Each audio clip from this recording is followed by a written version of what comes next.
After being publicly shamed for having no mana, Klein is confronted by his arrogant cousin Dalton. He sneers that a direct descendant with no power is nothing but a disgrace to the prestigious Rhineland name. But Klein calmly retorts, exposing his cousin's secret dalliances behind the ballroom. Stunned that his secret is out, Dalton furiously lunges at him. With a simple, almost lazy movement, Klein sidesteps the clumsy attack and effortlessly trips his aggressor, sending Dalton crashing face first onto the polished floor. Utterly humiliated, Dalton screams a vicious insult, calling Klein a bastard who doesn't even know his own mother. The insult strikes a nerve, and Klein's demeanor instantly shifts to a cold fury that terrifies his cousin. His eyes glow with a dark power, hinting at a secret rage and a past life he can't escape. It is the memory of his own death, a nightmare from a life he's already lost. But for this reincarnated villain, every nightmare is followed by a new dawn. After a decade of bloodshed, the Great Continental War finally reaches its climax. At its heart, the infamous Necromancer Archimonde stands cornered and defeated. Before him is the hero who brought him down, Burkle Rhineland, leader of the Northern Night Order. When the knight speaks of peace, Archimonde erupts, screaming of their hypocrisy. Even on the brink of death, he channels his immense power for one last act of defiance. But Burkle reminds him of the 20 million souls he enslaved to build his undead army. The Necromancer merely scoffs, accusing the hero of acting not for justice, but for personal revenge. Yet Burkle's true motivation leaves him utterly speechless. He fights not for the past, but for the future, for the sake of my descendants. With those words, the devil of the continent's will is finally broken. But as Burkle prepares the final blow, Archimonde offers a chilling, cryptic smile. With one swift strike, the hero ends the Necromancer's reign of terror. And so, after 10 long years, the war was finally over. But for Archimonde, death was not the end.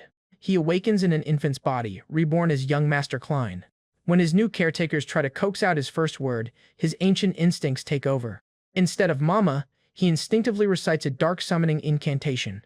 A bolt of lightning cracks the sky, sealing his disastrous fate in this strange new life. 15 years pass in the blink of an eye. The boy Klein has grown into a strikingly handsome, yet aloof young man. But his peaceful day is ruined by a sudden, holy ambush. This is Garrison Veerman, a fanatical priest obsessed with the idea that Klein is possessed. For years, he has made it his personal mission to purify the evil spirit of Archimonde from Klein's body. And Klein can only endure the endless, maddening rituals. His fate was sealed by his disastrous first words. At just 3 years old, he was locked away in a monastery and met the man who would become his personal tormentor. He was subjected to ridiculous purification baths, and even mock crucifixions, all in the name of God. Now, 15 years into his new life, the humiliation continues. His personal maid, Erin, prays for him, completely unaware of who he used to be. Fed up with the ridiculous party hat, Klein finally snaps. But just as he apologizes, Erin reveals the hat was a handmade gift from Priest Garrison. The former devil of the continent stares at the childish hat with a new kind of horror. When the priest appears, feigning emotion, Klein gives him a sweet smile before viciously tearing the cursed object to shreds. Their squabble is interrupted by the arrival of Captain Dunkel of the Night Order. Instantly, Garrison's demeanor flips, becoming a perfect gentleman as he drops Klein to the floor. As he leaves, the priest gives Klein a chilling threat, reminding him the evil spirit could always return. And with a cheerful wave, he promises to see him for the next ritual on Friday. Klein collapses, utterly exhausted by his unending battle with the fanatical priest. Erin innocently asks the one question he can never answer truthfully. Is he really Archimonde? He knows that if Garrison ever learned his secret, his life would become a true hell. But then Dunkel reveals a shocking fact about the priest. Garrison isn't just any priest, he holds the title of Proxy. He is the strongest individual in the entire Holy Order, an unmatched and formidable power. The conversation shifts to the powerful dukes of Klein's own family, and he declares the first was the strongest of all. He repeats his claim with an unshakable, almost personal conviction. Klein stares at a portrait on the wall, the 200 years that have passed finally sinking in. His new family, the Great House of Rhineland, has a long and storied lineage. A lineage founded by none other than the first Duke, Burkle Rhineland. He had been reborn into the bloodline of the very man who killed him. In a vivid nightmare, the Necromancer Archimonde relives his final moments, screaming the name of his nemesis, Burkle. Facing him, the hero Burkle Rhineland stands resolute amidst the chaos, declaring the reason for their confrontation. With unwavering conviction, he declares that he fights not for glory but for the future of the children. The hero's sword descends in a final, decisive blow that ends the reign of the devil of the continent. Suddenly, Klein Rhineland gasps, waking violently from the traumatic memories of his past life. Catching his breath in his opulent bedroom, he struggles to separate the dream from his new reality. But he dismisses the crappy dream, inwardly reminding himself of his true identity as Archimod, the one and only Necromancer. He recalls how, in his past life, he was consumed by rage and ultimately cut down by Berkel Rhineland's sword. And he reflects on the cruel irony of his reincarnation, awakening 200 years later as a descendant of the very man who killed him. Even with all his memories of being a powerful necromancer intact, he still can't get used to the silver hair of his new body. Just then, a looming figure appears in his doorway, coolly remarking on how heavily he talks in his sleep. Priest Garrison enters, knowingly asking if Klein was dreaming of his days as Archimod again, a man our protagonist mentally curses as a crazy torturer. Recognizing the danger, Klein decides his best strategy is to play dumb in front of the fanatical priest. Feigning exhaustion, he tries to brush off the priest's suspicions while his maid, Erin, hides behind him. However, his attempt is foiled when she bursts forward, excitedly proclaiming that she heard every word of her young master's sleep-talking. Erin enthusiastically reenacts his villainous monologue about destroying the continent, much to his frantic denial. Their chaotic morning is interrupted by Butler Veerman, who announces that the family's swordsmanship demonstration is about to begin. Hearing the damning report, Garrison's eyes burn with holy fire as he decides Klein will need double the usual purification rituals. Klein groans in despair, clamping a hand over his tattletale maid's mouth a second too late. Internally, he screams at the absurdity of his situation, cursing the crazy priest. The scene shifts to the sprawling and magnificent Rhineland estate, where the demonstration is to be held. On their way to the main hall, Klein questions why he was summoned to a swordsmanship demonstration. Butler Veerman informs him that his father, the Duke, has personally requested his attendance this time. He is taken aback that his father specifically called for him, a rare occurrence, while Erin sweetly asks for his cookie. The butler scolds her for her impertinence, but our protagonist calmly tells him to let it go. He then indulges his maid, handing her the snack which she happily devours, leaving the butler speechless.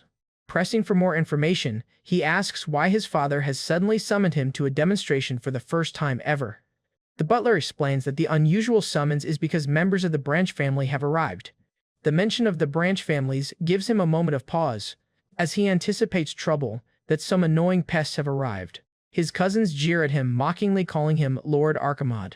He identifies his father's maternal cousins, who gossip loudly about his 7-year confinement in a monastery. Then he spots the gluttonous relatives from the northern branch, who seem to have only come for the food. His gaze also falls upon the western cousins, who mostly keep to themselves, and identifies that the girl is definitely one of them. As he surveys the room, he overhears one of his relatives note that he seems to be out of earshot. Soon after, a cousin accosts him directly, questioning the presence of someone like him in the prestigious Rhineland family. When they shout at him for ignoring his elders, Klein coldly questions their use of the term, our family. He dismisses them entirely, stating he doesn't even remember their names and reflecting that their arrogance is a symptom of the family's decline, and concludes that the fact these branch relatives can look down on a direct descendant proves the family is falling apart. Meanwhile, the swordsmanship demonstration is underway, with a blonde swordsman easily deflecting his opponent's strike. The purple-haired combatant Dalton shouts the name of his superior opponent in frustration, "Dellin, you bastard." Dalton is swiftly knocked to the floor by the relentless assault of his opponent, Dellin. Just then, Dellin shouts at him to stop holding back and fight him properly, and calmly declares the match over, effortlessly parrying his cousin's desperate, wild swings. Watching from above, Klein recognizes that any hope left for the Rhineland family rests solely on the shoulders of his talented older half-brother. This prodigy is Dellin Rhineland, who sighs that his opponent's persistence is becoming problematic. Our protagonist watches on, acknowledging that his brother's skill is the only thing holding the family's prestigious reputation together. Down below, Dalton lunges forward with a renewed battle cry, determined to make this attack count. Watching intently, Klein's eyes glow with purple energy as he realizes this is his first time truly witnessing swordsmanship in his new life.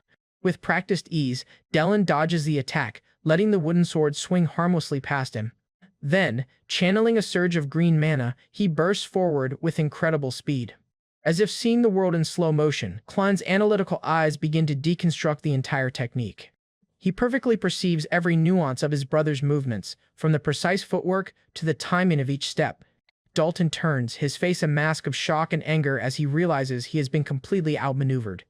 Klein's analysis goes deeper, even allowing him to see the flawless flow of mana coursing through Dellin's body. With this, Dellin unleashes the family's secret technique, the Meteor Sword, ending the duel with a single, powerful swing of his sword. Since Dalton is weaponless, the one-sided duel is officially over. Dylan calmly remarks to his defeated cousin that he had warned him it would be problematic to continue. The crowd of relatives murmurs in awe, impressed that he could pull off the legendary meteor sword technique so flawlessly. While the onlookers believe the display was a calculated show of force, Klein simply feels an odd sensation in his eye. Suddenly, Dylan calls out to him from the demonstration floor. Surprised to be noticed, Klein listens as his brother wishes he had known his little brother was watching. Dylan flashes a charming smile, claiming he would have tried even harder if he knew Klein was in attendance. Klein recognizes his brother as the perfect specimen, but shifts his focus, wondering why the parasitic branch family has shown up again. But his thoughts are interrupted by their father, Heinkel Rhineland, praising Dylan's excellent work. Heinkel, the seventh head of the Rhineland family, proudly commends his eldest son for having already mastered their ancestral technique. Dylan greets him respectfully, a man Klein recognizes as the current head of the family he was unfortunately born into. With a look of paternal pride, Heinkel tells his eldest son he must have worked incredibly hard to achieve such a feat. A protagonist observes the scene, understanding that Dylan's talent is his father's final source of pride for the struggling family. Even Dunkel, Klein's escort knight, is impressed, remarking that Dylan's mana and precision are signs of overwhelming talent. Dylan humbly brushes off the praise, saying it's still not enough, just as his father calls his name, and recites the dying words of their ancestor, Berkel Rhineland, reminding Dylan that a Rhineland must always be the greatest knight. He urges his son to engrave those words in his heart, and Dylan gratefully accepts his father's guidance. After praising his prized son, he turns his attention to his other child, calling out to Klein. Klein stands silently, a bead of sweat running down his temple as he anticipates his father's words. His father places a hand on his head, his voice filled with gentle disappointment as he states he still can't feel any mana from him. Klein apologizes, knowing that this lack of potential means he is now seen as nothing more than a worthless burden to his father. Dunkel attempts to defend him, suggesting his years confined to a monastery are to blame for his lack of development. The branch family members begin to whisper amongst themselves, gossiping about how the second son has no mana, unlike his brilliant brother. Their whispers grow bolder, with some concluding that the direct line is incompetent and that it's time for the branch family to take over. Ignoring the insults directed at him, Klein walks away, his thoughts turning to the family's heroic founder, Berkel. He recalls Berkel's noble last words, his vow to fight for the children's future. A cold fury builds within him as he looks at his pathetic relatives, questioning if this is who Berkel truly sacrificed his life for. As his father and brother depart, Dylan waves a cheerful goodbye to him. But his pleasant mood is shattered when Dalton Cornwell approaches from behind, mocking the young lord who can't even wield a sword. Dalton sneers at him, calling him a high and mighty direct descendant who is actually a disgrace to the family. Klein turns to face him, calmly retorting that fooling around with girls behind the ballroom hardly constitutes family pride. Stunned that his secret is out, Dalton lunges at him, while Klein coolly asks if he's naive or just stupid to think money could stop rumors. With a simple, almost lazy movement, he sidesteps the clumsy attack. And effortlessly, he trips his aggressor, sending Dalton crashing face first onto the polished floor.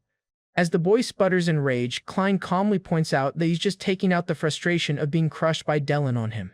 Enraged and humiliated, Dalton hurls a vicious insult, calling Klein a bastard who doesn't even know his own mother. The words strike a nerve, and Klein's demeanor shifts instantly to one of cold fury as he demands he repeat what he just said. Dalton is immediately struck with fear, realizing he has just crossed a line with the seemingly powerless boy. Klein reflects that the insult isn't about his unknown mother, but about the branch family's pathetic and blatant contempt for the direct line. His eyes, glowing with a familiar dark power, betray his inner turmoil as he questions how the hero's family could have fallen so low. In that moment, Archimod, the devil of the continent, wonders why the legacy of the hero who killed him has become so utterly pathetic. Before he can act, Dunkel intervenes, sternly telling Lord Dalton that he has gone far enough, and warns him that he will not tolerate any further disrespect toward his young master. Dalton clicks his tongue in annoyance but ultimately backs down from the knight's challenge. Retreating, he scoffs that Klein should be grateful his escort knight saved him, calling him a coward. As he stomps away, he throws one last childish taunt over his shoulder. Dunkel's hand rests on the hilt of his sword, a silent promise of what would have happened had the confrontation continued. Klein simply watches the scene unfold, an unreadable expression on his face. Turning his attention from the fleeing coward, he asks Dunkel if he happens to have a spare sword. Later that night, Dunkel accompanies Klein to a secluded clearing in the woods. There, the knight presents a sword to his young master, its steel gleaming in the moonlight. Confused, Dunkel asks why he needs a sword at such a late hour. Klein gives the blade a few experimental swings, trying to recall his brother's movements, prompting the knight to ask if he means the meteor sword. Dismissing his knight, he simply says he has something to check and tells him to head back first. Dunkel watches with a hint of pity, assuming Klein still has lingering attachments to swordsmanship despite having a body devoid of mana. However, he laments that a person without mana can never become a knight, let alone master a high-level family technique like the meteor sword. He is certain that even if his young master perfectly mimics the movements, actually pulling off the technique is impossible. Alone now, Klein closes his eyes, finding that the image of Dellen's swordsmanship is strangely clear in his mind. He visualizes every single detail of the meteor sword, the footwork, the timing of each push from the ground. His perfect memory allows him to recall the exact arc of the sword and, most impossibly, the very flow of mana itself. As he focuses, a crackle of immense purple energy begins to leak from his eyes. Sensing the disturbance, Dunkel turns back in shock, stunned by the palpable aura radiating from his supposedly manaless master. The knight's eyes widen in disbelief, wondering if what he's sensing could possibly be real. Then, in a massive explosion of purple energy, Klein perfectly executes the meteor sword, tearing apart a giant boulder. His eyes now glow with a brilliant, overwhelming purple light, brimming with unrestrained power. He stands amidst the swirling remnants of his attack, completely enveloped in the purple aura of the family's ultimate technique. Dunkel can only stare, dumbfounded, at the raw power that has just been unleashed before him. Stammering, he calls out to his young master, unable to comprehend what he has just witnessed. A wide, almost manic grin spreads across Klein's face as he looks at the results of his experiment. In a state of pure, shocked excitement, he realizes the impossible has happened. It actually works. A shocked Erin reacts to the unbelievable scene before her, a result of Klein's supposed purification ritual. Nearby, Priest Garrison sweats, also in disbelief at what he's witnessing.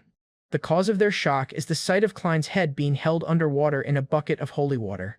Garrison proudly announces that thanks to his training, the young master can now hold his breath for over a minute, prompting a stunned Erin to exclaim that he's like a fish. And as Klein finally gasps for air, the priest muses aloud about conducting the next ritual in a fish tank.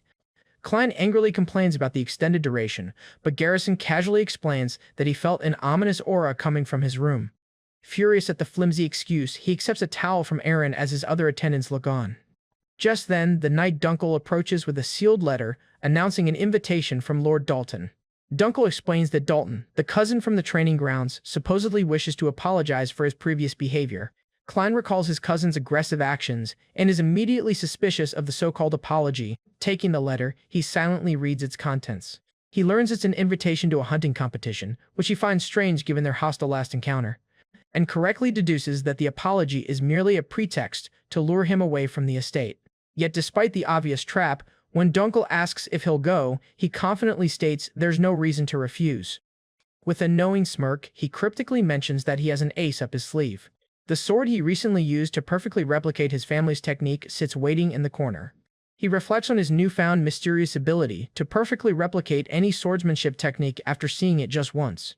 Though he doesn't understand the origin of this power, he knows it gives him a significant advantage. Dunkel quietly observes his young master, processing the bold decision. As the knight agrees to prepare a carriage, Priest Garrison overhears the mention of a hunting competition. The priest suddenly insists on accompanying them, leading to an immediate and annoyed protest from Klein. But he looks on with weary resignation as Garrison remains adamant. The priest explains his reasoning. For some reason, he feels a particularly ominous aura today. Later, the group's carriage makes its way through the forest towards the distant Cornwell estate. The ride is rough, with the carriage wheels jolting over the uneven terrain. Inside, Erin is overcome with motion sickness, resting uncomfortably on Garrison's lap. Our guide chides her for insisting on coming, though he offers her a pillow for comfort, and coolly explains that the rough terrain of the western forest is notoriously hard on first-time travelers. After that, he begins to offer more advice to the maid but trails off, noticing Garrison's gesture. Mistaking his young master's intent, the priest gets emotional, only for Klein to clarify that the pillow is for Erin, not him. Klein then gazes out the window, his mind drifting back to a time long past. As the former necromancer Archimod, he notes how much this land has changed over the centuries, and recalls when he was here, it was covered only with snow and corpses. The memory brings to mind his old nemesis, Burkle, the very man whose legacy he is now a part of. Dunkel, now clad in armor, interrupts his reverie to announce their arrival. The group has arrived at the grand and opulent Cornwell family estate. Klein takes in the sight of Dalton's home while Dunkel tends to a still nauseous Erin. He internally scoffs, noting that the Branch family's mansion is even more lavish than that of the main Rhineland house. He then cynically observes the guests, thinking what a waste of money it is to hold a hunting competition for children. His thoughts are cut short, however, when Dalton calls his name from across the courtyard. Dalton approaches with a sinister smirk, flanked by several vicious, emaciated hounds. With a mocking tone, he boasts about his well-built estate, funded by money he claims was squeezed from Klein's direct family line. He continues his taunts, sneering that someone locked away in a monastery would know nothing of how the world works. Klein ignores the insults, his attention fixed on the cruelly starved dogs, and impatiently asks to start the competition. His cousin smirks at this impatience, promising he has prepared something special. And with a dramatic gesture, Dalton announces the start of the cruel spectacle. The starving dogs are unleashed, charging forward in a frenzy. He then reveals the first part of his game. Meat has been scattered as bait throughout the nearby mountain. Driven mad by the scent, the starving dogs race towards the food. Dalton and his cronies take aim with their bows, intending to use the crazed animals for target practice. An arrow finds its mark, striking one of the helpless dogs.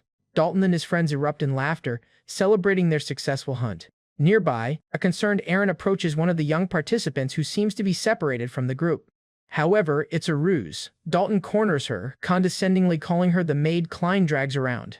He pats her on the head, sneering that he will give her a new purpose. Suddenly, Klein's hand clamps down on his wrist, his voice dangerously low as he tells him to let go. With eyes burning with cold fury, he warns his cousin to release her before he breaks his arm. Dalton scoffs, forcefully wrenching his arm free from Klein's grip. Telling him to stop acting tough, Dalton pushes him aside with his shoulder. He then leaps onto a horse and manically dares him to follow. As Klein mounts a horse to give chase, he orders Dunkel to stay behind with Aaron, ignoring the knight's pleas. To placate his concerned knight, he quickly hands him a mysterious scroll. Dunkel recognizes it as a one-time use signal magic scroll, capable of sending a signal without mana. Our guy explains his contingency plan, voicing his suspicion of Priest Garrison's sudden decision to join them, and instructs the knight to tear the scroll if the priest disappears, which will send a signal to a corresponding crest on his hand. Entrusting the plan to Dunkel, he gallops off, leaving his worried knight behind. From a distance, Priest Garrison silently watches the entire exchange unfold. Klein rides hard through the darkening forest, confident that his cousin couldn't have gone far. He soon arrives in a desolate clearing where Dalton is waiting, and mockingly asks what took so long, gesturing to the corpses of the hunted dogs. He crouches over one of the dead animals, his sword gleaming in the moonlight. Dismounting, Klein warily demands to know what he is planning. His eyes scan the unsettlingly quiet clearing, confirming his suspicions of a trap. Dalton ominously declares that this is the grand finale of today's competition. With a twisted expression, he reveals his true intent. The final prey of the day is Klein himself. He lays out his plan to kill Klein, cut off his head, and deliver it to his brother Dellen as a message. He then unleashes a torrent of insults, calling the Rhineland family a joke and an empty shell with no power. With a snap of his fingers, he springs his trap. Dozens of armed assassins emerge from the shadows, ready to claim the dukedom for the Branch family. Dalton gloats, imagining the gossip that will spread about the Rhineland family's downfall, and sneers at the thought of people mocking the main family, saying the young master died as dog food. But these insults trigger a memory for Klein, his killer, Burkle, speaking of protecting his descendants' future. Faced with this profound irony, he can't help but let out a small, amused snort. The snort then explodes into unrestrained, maniacal laughter that echoes through the silent forest. A bewildered and unnerved Dalton asks if he has finally lost his mind, but his laughter abruptly ceases, his expression hardening into something cold and unfamiliar. In a chilling transformation, the arrogant, powerful visage of the Necromancer Archimod surfaces, replacing that of the meek Klein. Dalton and his men recoil in shock at the sudden, terrifying shift in his aura. With eyes glowing in infernal red, he declares that the Rhineland family was built upon the ultimate sacrifice, his own life. He seethes with rage, questioning how these insignificant fools dare to insult the legacy he died to create. A torrent of sinister turquoise energy erupts from him, swirling around him like a tempest. Dalton stammers in fear, questioning how he can use magic without mana, but Klein corrects him, it's not magic. Now fully enveloped in the swirling power, he reveals the true nature of his ability, it's magi. The assassins panic at the sight, while Dalton freezes in terror as the horrifying implications of the word magi's dawn on him. Klein begins a dark incantation, smiling as he calls upon the ancient evil spirits buried beneath the very ground they stand on. Levitating in the eye of the storm, he commands the spirits to rise up and obey his will. The swirling magi intensifies, echoing his command to devour his enemies. Within the dark energy, the ghostly forms of skeletons begin to take shape. Dalton can only stare, his face a mask of tearful, abject terror, unable to believe what he's seeing. From the earth itself, an army of skeletal warriors rises, surrounding their new master as he commands them to consume every last resentful soul. With a wicked, triumphant grin, Klein, now fully channeling the Necromancer Archimod, points at his would-be assassins and gives his final chilling order, devour them all. Klein recalls the feeling of necromancy, a sensation he thought he'd forgotten over the 200 long years since his past life. And with it, visions of his past as Archimod, the devil of the continent, flood his mind. He sees himself walking a path paved with skulls, remembering the distant days of his reign. Now, reincarnated as Klein, he can still feel that familiar, nostalgic sensation of his necromantic power. The memories and after-images of his former self overlap endlessly in the darkness. Once again, he hears the voices of the dead calling out to him from a mountain of corpses, and he welcomes the familiar feeling, the resonance and the waves of dark energy. Finally, he fully embraces the nostalgic sensation of his true power returning. Across from him, Dalton stares in disbelief, just now realizing the horrifying truth of the situation. He cries out in terror, recognizing the legendary Necromancer Archimod standing before them. With a sinister smile, Klein confirms that he was indeed once called by that name. The other mercenaries, however, are baffled, questioning if the legendary Archimod wasn't just a rumor. Unaware of his true identity, they wonder what the strange skeletons standing behind him are. One of the skeletal warriors lets out an eerie screech. The captain remains silent, processing the impossible reality he's facing. His men, however, burst into laughter, mocking the appearance of the skeletal summons. One mercenary scoffs that after acting so tough, all the boy could summon was a pile of trash. The captain agrees, boasting that he's smashed hundreds of skeletons on missions, though he does note their black bones are unusual. However, they laugh, already planning to take a bone home as a souvenir after the battle. Dismissing the skeletons, the captain orders his men to take care of the ones blocking their way. And so, the mercenaries draw their bows, preparing to eliminate the undead soldiers. Just then, they calmly load their weapons. One of the beastmen mercenaries takes aim with a heavy crossbow. At the captain's command, the mercenaries fire. A massive volley of arrows flies through the air, aimed directly at the young necromancer and his undead. The arrows converge on him, seemingly guaranteeing his demise. The projectiles land with a thunderous impact, kicking up a huge cloud of dust. The captain smirks, assuming the boy must be a bloody pulp by now. But his confidence shatters as he sees the arrows were all blocked mid-air. As the smoke clears, it reveals Klein, completely unharmed and surrounded by skeletons who have manifested magical shields. He muses that 200 years is a long time, as it seems no one recognizes his skeletons anymore.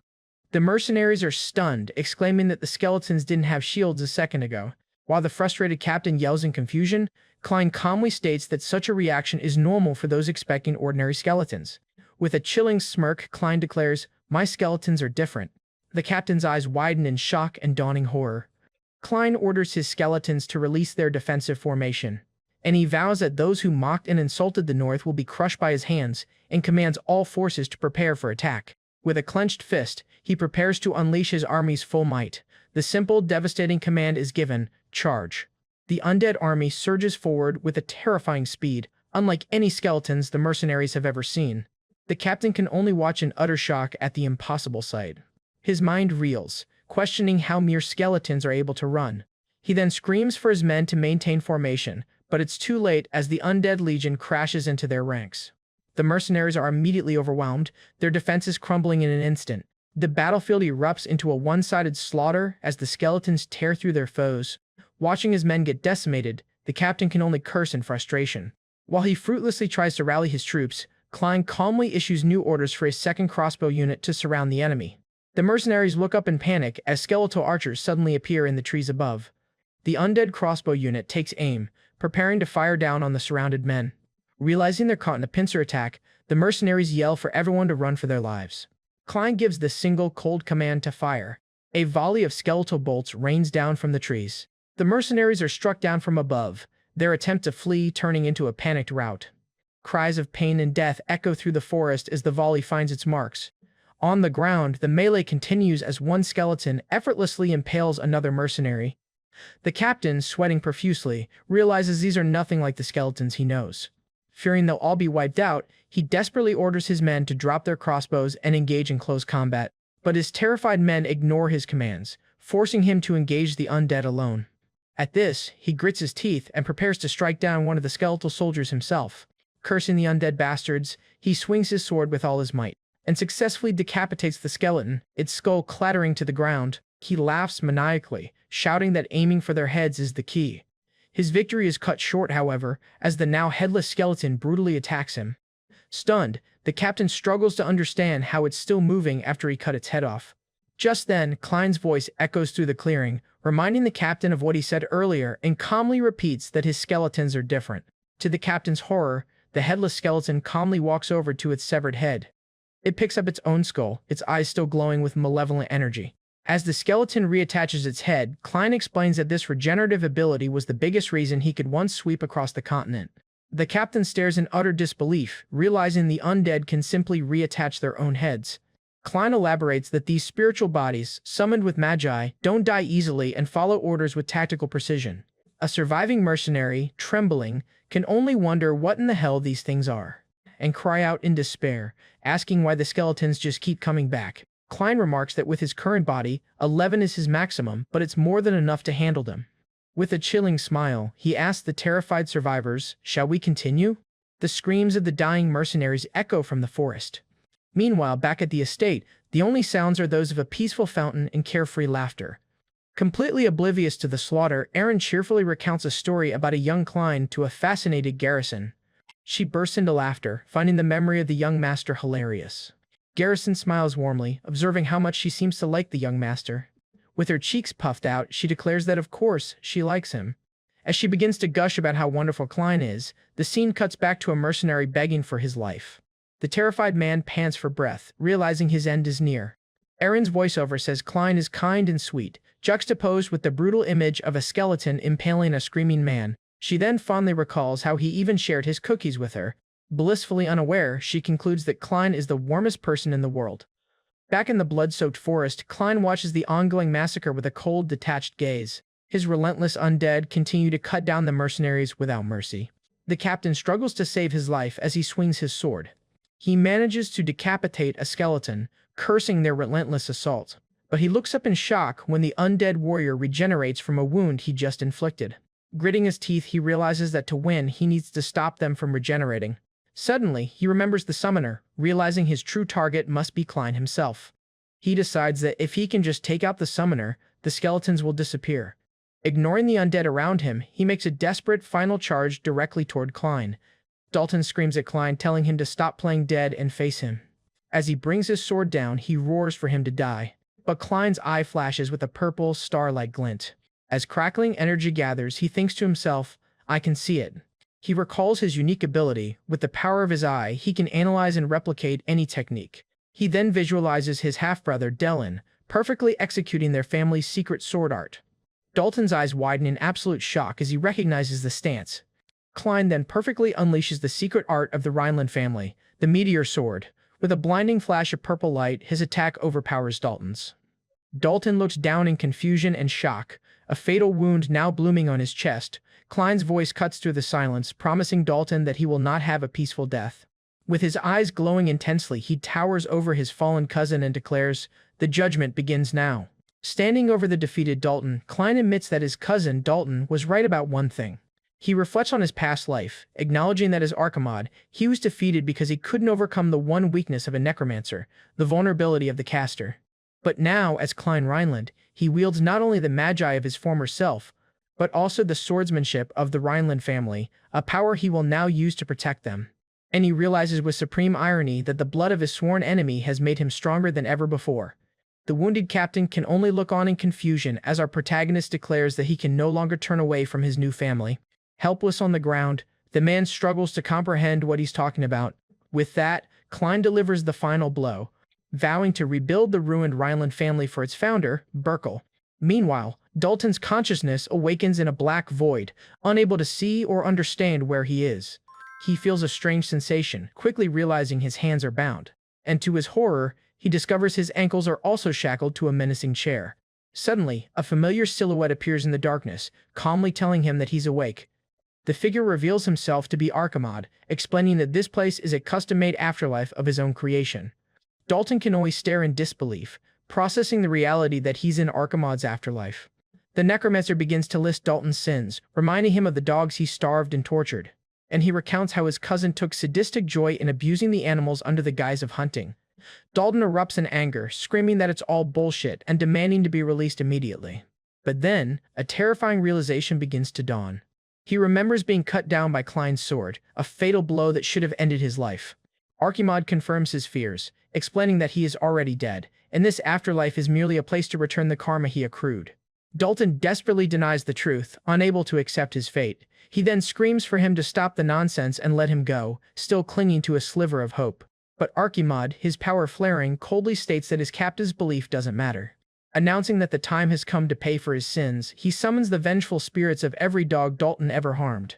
Dalton's face twists in pure terror as he sees the glowing-eyed beasts emerge from the darkness.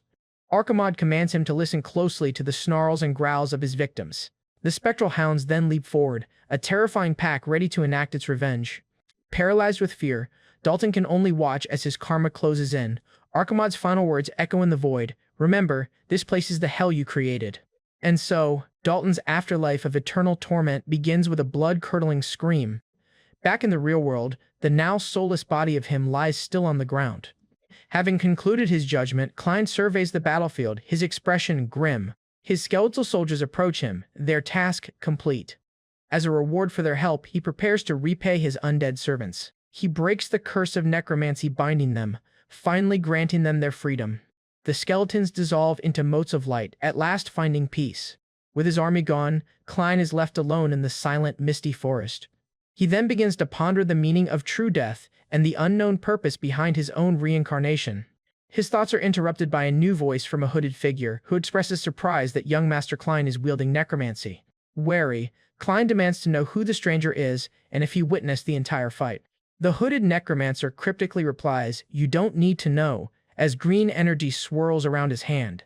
Before Klein can react, the stranger unleashes his power across the battlefield, raising the corpses of the fallen mercenaries. The eyes of the dead glow with an eerie turquoise light as they are reanimated. The hooded man stands triumphantly amidst his newly created army of the undead. Klein instantly recognizes the technique as a revival art that controls corpses, and correctly identifies the stranger as another necromancer, who remarks that the bodies will be useful even though Dalton failed. Elsewhere, an unsettling laugh echoes across the mountains. Back at the estate, a cheerful Aaron tries to convince Dunkel to listen to some funny stories about Klein's childhood. Dunkel, however, is too preoccupied with worry to listen, clutching a tattered scroll. He wonders why the young master would be carrying a signal magic scroll, an item meant only for extreme emergencies.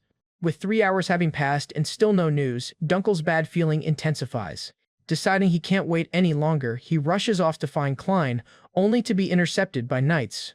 The Conwell Knights block his path, telling him it would be problematic if he were to leave his post during the competition. Dunkel's expression hardens as he assesses the situation. He recognizes the Conwell family crest on their armor, and correctly deduces that they are Dalton's escorts. Realizing they have an ulterior motive, he asserts his authority as commander of the Rhineland's Knight Order and warns them not to interfere. He stares them down, making it clear that he will not stand idly by if they try to stop him. The Conwell Knights, clearly intimidated by his authority and intensity, can only swallow nervously. As a worried Aaron approaches, Dunkel instructs her that he is going to look for the young master, and tells her to return to the mansion with Priest Garrison for her own safety. But Aaron surprises him, revealing that Garrison already left, looking very serious.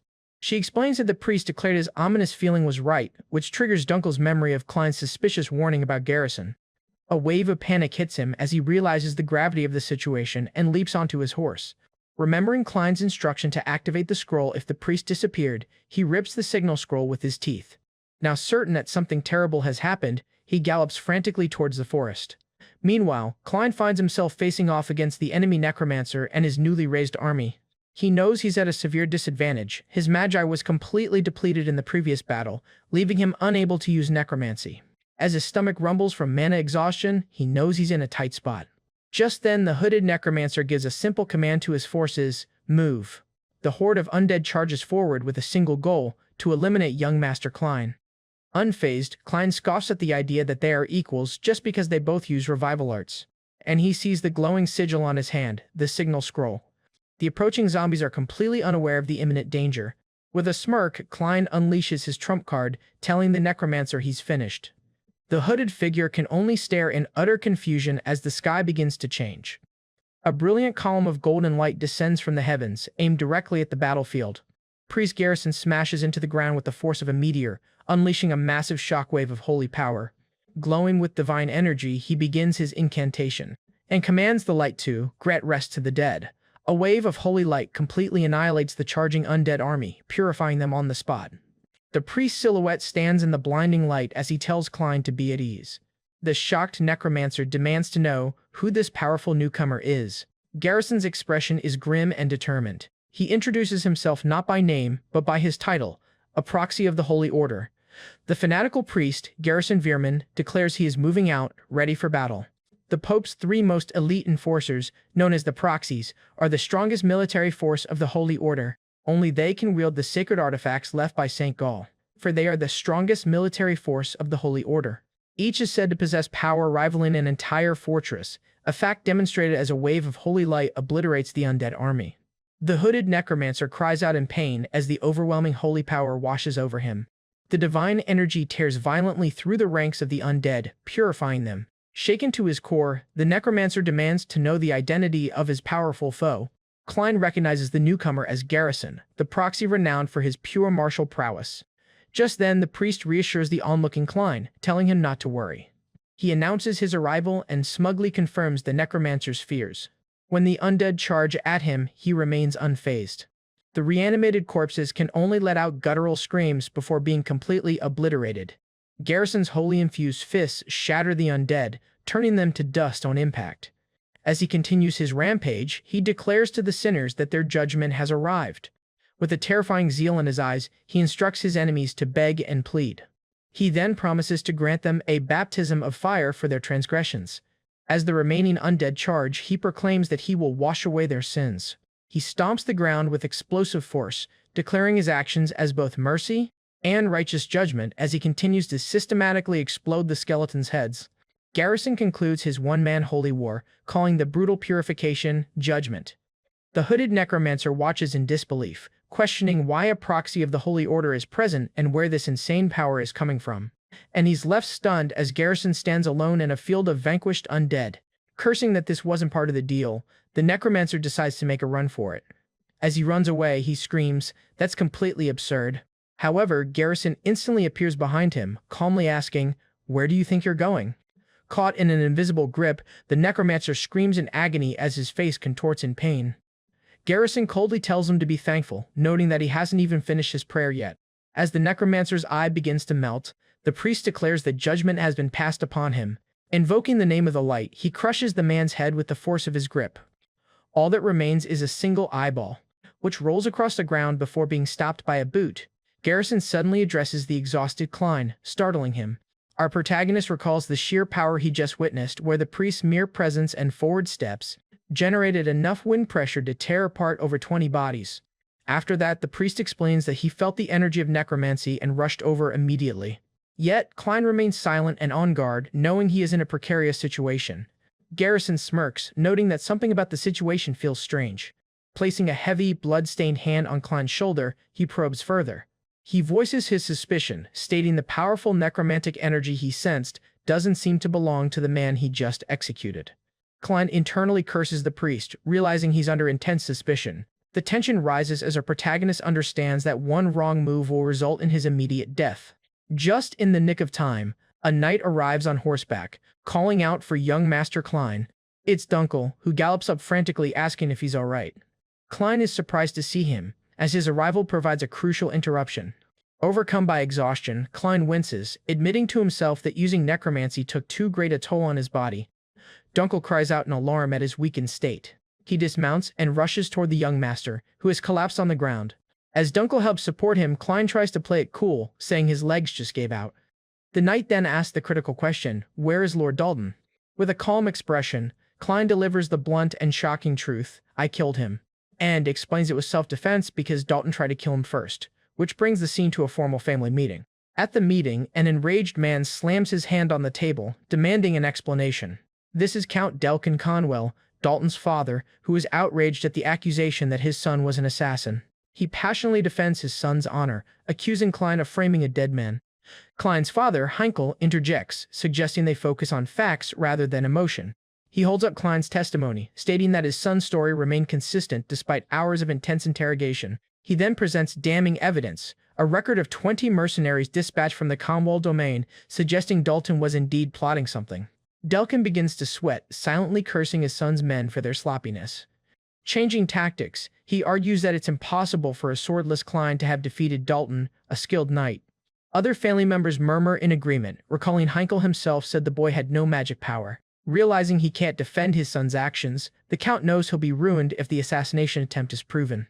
So, he decides to pivot and launch a personal attack on Klein's character. He then brings up Klein's rumored lineage and his childhood habit of claiming to be the Necromancer Archimad. Heinkel angrily warns him to watch his words and not slander his son.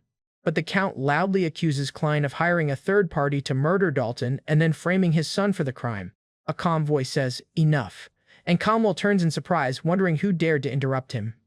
Klein makes his entrance, telling the council he's heard enough of their baseless accusations, and succinctly summarizes the events. He killed Dalton in self-defense and was then assisted by Garrison against another assailant who summoned the undead. When Delkin dismisses his account as a lie, Klein turns the accusation back on him. With a sinister smirk and glowing red eyes, he asks if they would rather believe the truth, that he is Archimad. Delkin flinches at the implied threat, as Klein internally reaffirms the vow he made upon killing Dalton. He is determined to rebuild the Rhineland family, ironically founded on his past self's death, and will not let vermin tarnish it, so he decides to start by dealing with the Branch family, but a knock at the door interrupts his train of thought. A new arrival apologizes for being late. Commander Laya of the Blue Holy Spear Knights makes a dramatic entrance, stunning the assembly. Klein recognizes her from the demonstration earlier and is puzzled by her sudden appearance at the family meeting. When a council member objects to her presence, Heinkel overrules them, stating he permitted her to be there, and explains that since Dalton was undertaking a mission from her knight order, Commander Laya has every right to attend the proceedings. After making eye contact with Klein, she surprises everyone by requesting a private word with him. A completely baffled Klein can only wonder why he has been singled out. His father, though curious, permits the private discussion as long as it's brief. Heinkel tells his son to go ahead, but to be quick about it. Internally, Klein expresses frustration with the perplexing behavior of knights. However, he quickly realizes this is a valuable opportunity to discern her motives. He logically deduces her request stems from a need for verification, suspicion, or a desire to test him. Formally accepting his father's permission, Klein walks toward Laya. He follows her out of the main hall, resolved to face whatever comes and not run away from his new goals. Confident in his abilities, Klein plans to turn this unexpected meeting to his advantage. In a private antechamber, Laya pauses, creating a moment of tense silence. She finally breaks it with a single word, say. But before Klein can react, she closes the distance, corners him, and asks a stunningly forward question, "Can I touch you?"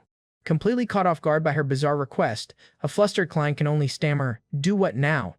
An introduction of Laya Ren Paul Wyvern reveals she is a key figure from another of the continent's great families. She is not only the eldest daughter of a duke, but also a master of spearmanship and the revered knight commander of the Blue Sacred Spear Knights. A look at her official record reveals her prowess, beginning with a campaign against a massive horde of orc-like monsters. During one such monster suppression operation, she found herself facing the enemy threat all alone. Yet, with incredible skill, she cut down her foes one by one. And while searching for civilians in the Western Forest, she was ambushed by numerous high-ranking monsters, and the official report states that Knight Commander Laya successfully exterminated all the monsters single-handedly. Her reputation as a peerless warrior was cemented by this solitary victory against overwhelming odds. Back in the present, Laya impatiently tells a bewildered Klein to hurry up and follow her. But as he starts to comply, she coldly rebuffs him, stating they aren't real family, and he shouldn't act so friendly. But he recalls his father's explanation of their distant family connection, which makes Laya his technical cousin. However, Klein knows that since she is the daughter of the first wife, they share no blood and are essentially strangers. Suddenly, she stops him, announcing that what she's about to ask is purely out of personal curiosity. Then, without warning, she aggressively corners him against a wall, leaving him completely shocked. Leaning in uncomfortably close, she asks the astonished young man, "Can I touch you?" Flustered, he demands to know what she means by suddenly wanting to touch him. Ignoring his protests, she firmly grabs his hand to inspect it. She meticulously examines his palm, noting that it's soft and smooth like a baby's hand, without a single blister or scar. Our guy panics internally, realizing she's checking for the calluses of a trained swordsman. Pressing on specific tendons, she explains that even if a swordsman's hands are smooth, their tendons can't lie. Her eyes lock with his as she delivers her verdict. "You haven't used a sword, have you?" She then questions how he could possibly have defeated Dalton and 20 mercenaries without any signs of sword training. Laya posits her final theory, wondering aloud if he survived by using some other mysterious power. Feeling cornered by her dangerously accurate deductions, Klein forcefully shoves her away.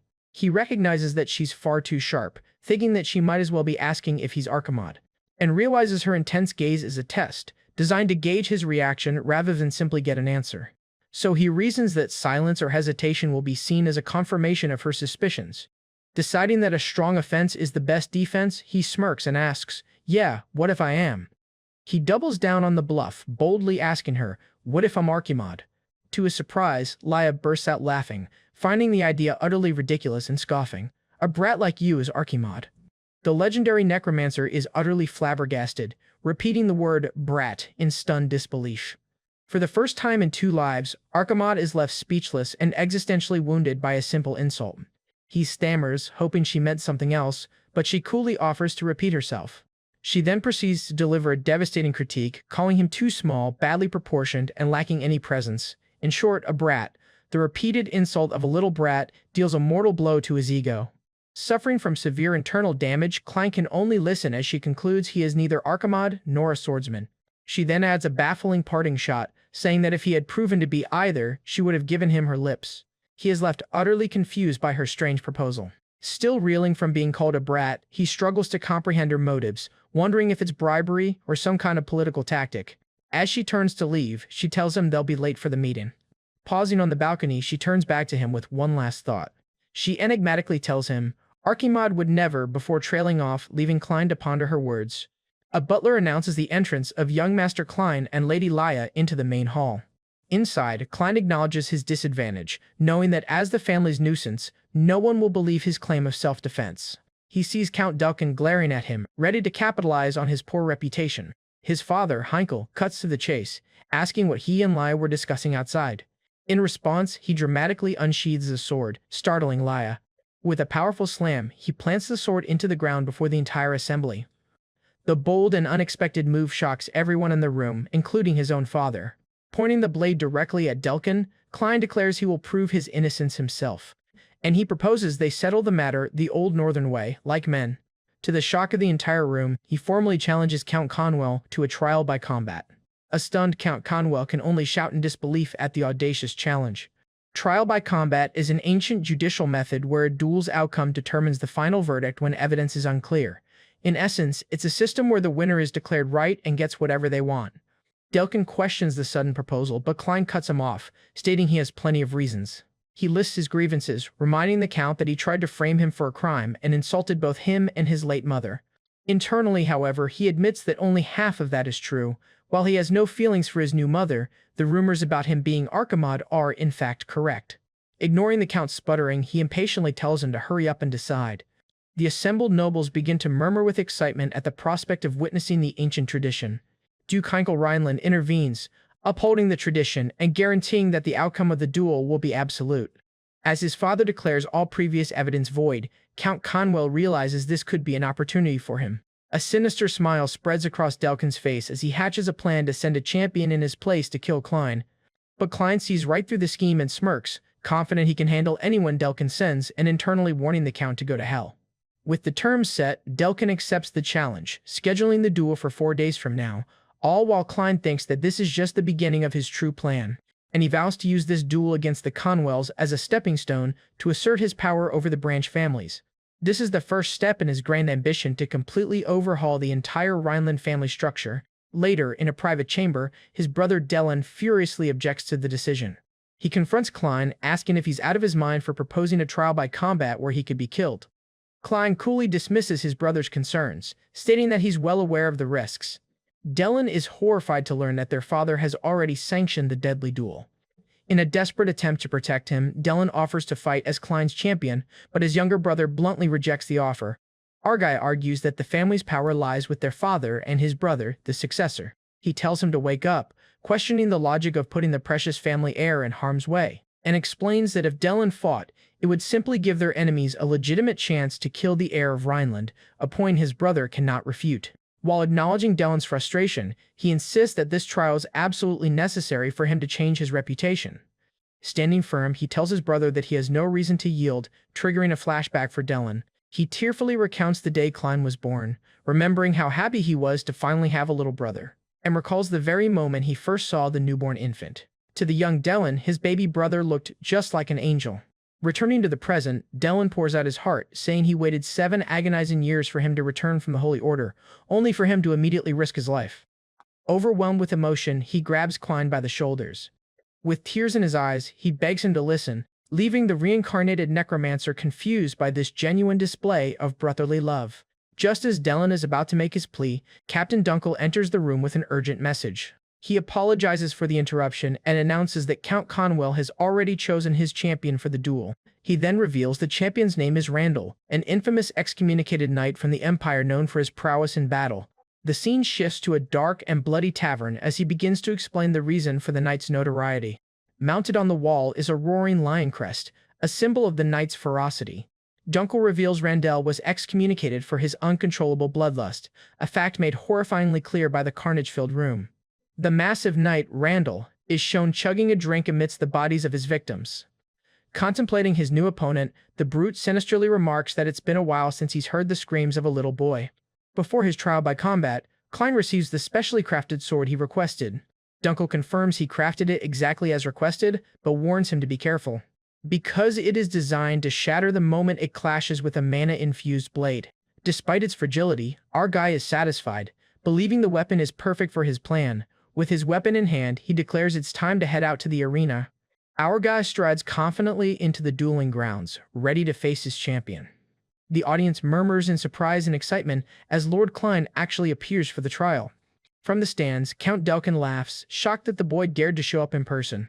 He taunts Duke Heinkel, warning that his champion from the Empire will be too much for a manaless boy. While suggesting that Dellen should fight instead, he looks for the champion, as Heinkel remains stoically silent. Meanwhile, Klein scans the empty arena, searching for his opponent. Suddenly, a massive shadow looms over him as a voice from above asks if the champion has come out yet. The colossal figure of Randall leaps from the stands, crashing into the arena floor. And he menacingly asks, "Are you Lord Klein?" The hulking brute is officially identified as Conwell's champion, Randall. Taking in Klein's slight frame, Randall comments that he's much younger than he'd heard. He then taunts him, wondering aloud what gruesome sound his thin neck will make when it snaps. But before Randall can even complete his threatening gesture, Klein darts backward with surprising speed. The crowd is bewildered by this sudden movement, mistaking his preemptive dodge for cowardice. Count Delkin seizes the opportunity to mock Duke Heinkel, questioning if the boy can even handle the duel. Randall smirks condescendingly, believing he has already terrified his young opponent. Klein, however, is merely startled, admitting to himself that the sudden lunge caught him off guard. He realizes the champion's grab reminded him of the trauma inflicted by Priest Garrison, causing an instinctive, fearful reaction. As Laya watches from the stands, he silently curses Garrison for being useless even when he's not around. She observes the unfolding duel with a pensive and intrigued expression. Her subordinate urges her to leave before she gets in trouble, but she simply dismisses his concerns. Instead, Laya quietly makes a wager with herself, promising to give the boy a kiss if he can defeat the monstrous knight. And there is also something she needs to confirm. Embarrassed by his earlier flinch, Argai tries to play it off, claiming he just has a stiff neck. Yet as he's mid-sentence warning Randall not to touch his shoulder, the brute grabs him anyway. Furious, he calls him a perverted bastard, asking if his ears are stuffed with muscles. The insult strikes a nerve, as he suggests the brute's inability to follow orders is why the Empire abandoned him.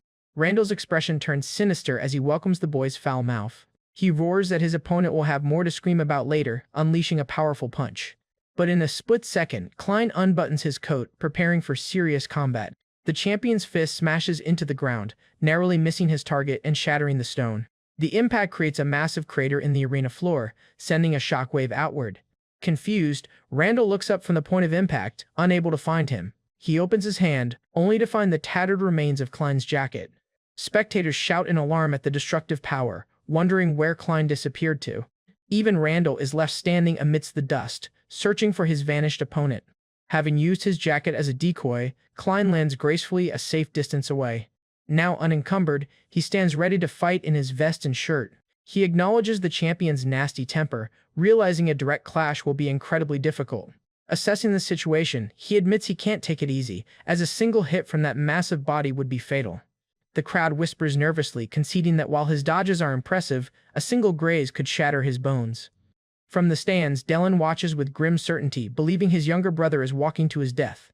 He recalls his brother's reasoning for fighting himself, to prevent their enemies from gaining a legal excuse to kill a Rhineland heir. The memory of this conversation fuels his intense worry.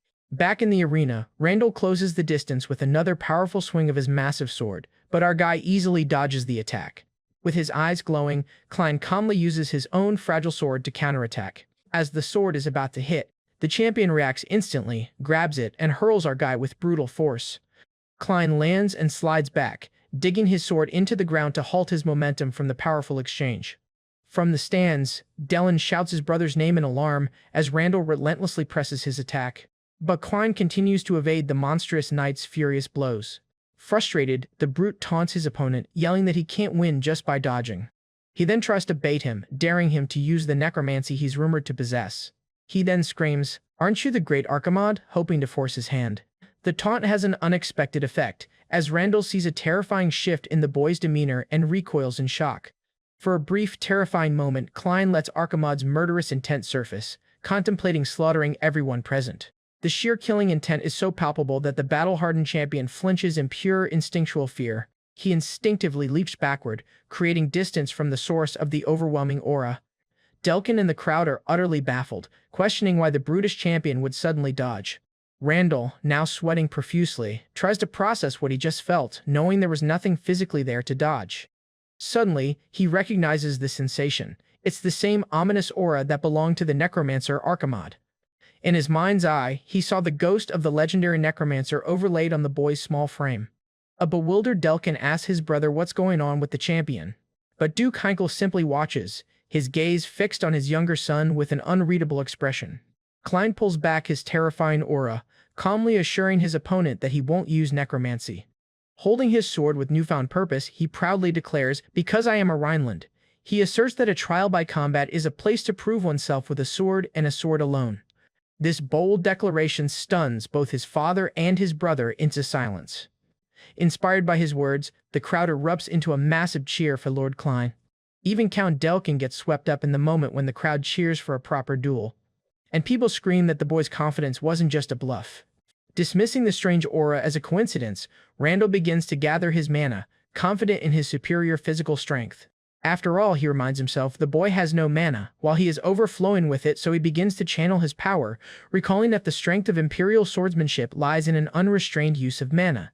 The technique requires him to push every one of his senses to its absolute limit. He exerts total control over his breath, muscles, and blood flow, preparing for an ultimate attack. Infused with red mana, he leaps high into the air, aiming to overwhelm his opponent with a single blow.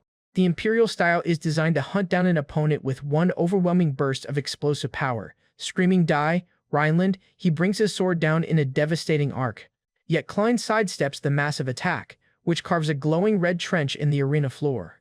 His eyes glow with purple light as he perfectly analyzes every aspect of the assault.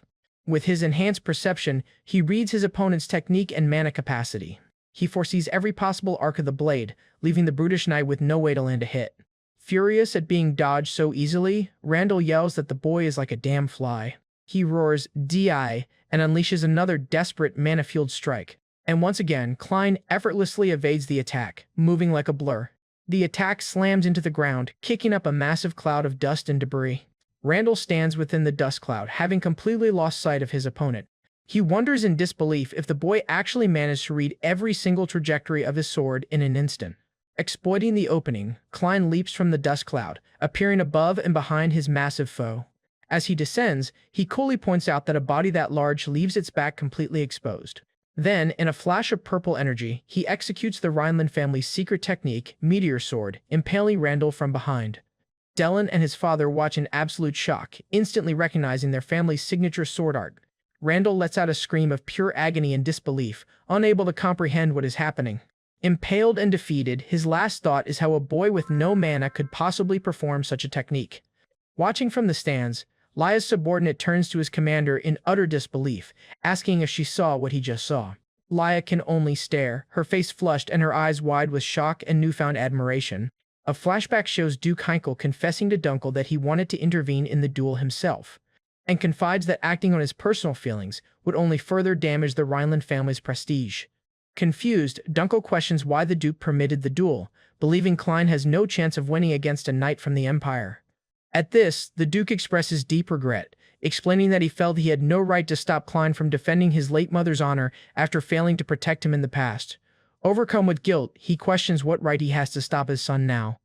Clenching his fist, he laments his powerlessness, feeling that in the end, he can't protect anything he holds dear. At this, Dunkel consoles him, saying that he doesn't have to worry about the young master. Recalling Klein's previous victory, he confidently states that the young master doesn't fight battles he knows he'll lose. Back in the present, Heinkel is taken aback by the scene. The northern swordsmanship of the Rhineland family is rooted in the harsh, frozen fields they call home. Unlike imperial swordsmanship, which is like a lion's overwhelming predation, their style is born from the need to conserve mana. The imperial style, for instance, relies on unleashing a massive burst of mana to overpower an opponent all at once. In contrast, Rhineland swordsmanship is more like a rabbit, patient and seemingly passive. But like a predator in disguise, its true nature is hidden until the perfect moment to strike. Its core principle is temperance, like an eagle waiting for the perfect opportunity. The essence of the style is to strike at an opponent's opening with minimal mana consumption, ensuring maximum efficiency. This philosophy of temperance and efficiency is the very heart of their swordsmanship style. Back in the arena, Klein explains that the ultimate swordsmanship draws maximum efficiency from minimum mana. He then smirks, revealing, this is precisely how someone supposedly without mana can wield the family's techniques, and taunts his opponent, claiming that while his technique might lack raw power, it's more than enough to defeat him. Enraged by the little rat's taunts, the knight's face contorts into a furious snarl. He lets out a deafening roar, unleashing a tidal wave of red mana that fills the arena. The crowd gasps, and watching from the stands, Count Delkin recognizes it as Randall's secret technique. The knight summons the image of a roaring beast, using a mana burst designed to instantly seal his opponent's movements. Believing victory is his, he screams at Klein not to make him laugh, declaring himself the winner. And with his mana-infused fist, he lunges forward to deliver the finishing blow. Watching in horror from the stands, his brother Dellin screams a warning to watch out. But to everyone's astonishment, Klein effortlessly blocks the powerful attack with his sword.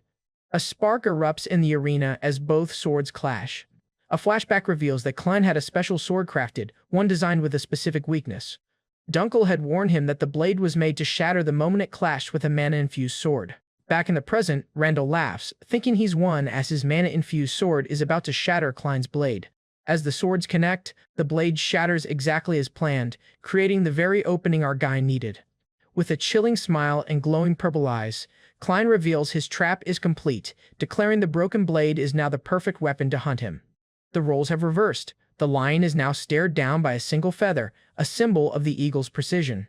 Indeed, the shadow of the eagle, the patient hunter, now looms over the stunned and outmaneuvered lion. Klein grips the hilt of his now broken sword, which has become a deadly, jagged shiv in his hand. Using the sharp shard and his necromantic power, he darts forward and severs his opponent's hand at the wrist. The severed hand, still clutching its sword, thuds onto the blood-soaked ground. Rising from his seat, Duke Heinkel puts an end to the brutal spectacle, declaring, "That's enough." The stunned referee then officially declares the duel over, confirming Klein's victory.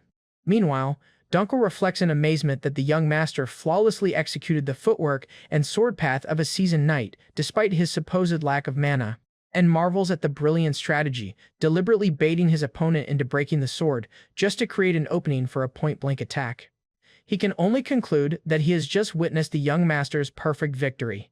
On the field, Rando collapses to his knees, screaming in agony as he stares at his severed arm. Medics rush into the arena, frantically trying to stop the bleeding. While the medics cast a sleep spell, Klein stands by, looking unimpressed. With a curious, almost clinical detachment, he asks if the severed hand can be reattached. A medic explains it only needs basic healing magic and a cast for a prosthetic, to which Klein nonchalantly replies, "Is that all?" As his father approaches, he internally scoffs that healing magic hasn't improved at all in 200 years. The Duke eyes his son suspiciously, asking if he feels nothing after witnessing such a gruesome injury. Snapping back to reality, Klein remembers he's supposed to be a normal teenager, not the ancient necromancer Archimod.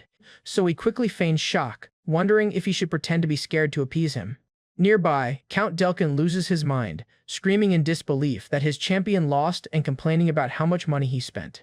When Heinkel demands he honor their agreement, the enraged Count just screams, "No." The man wails that he's already lost his son and his knight, refusing to accept defeat.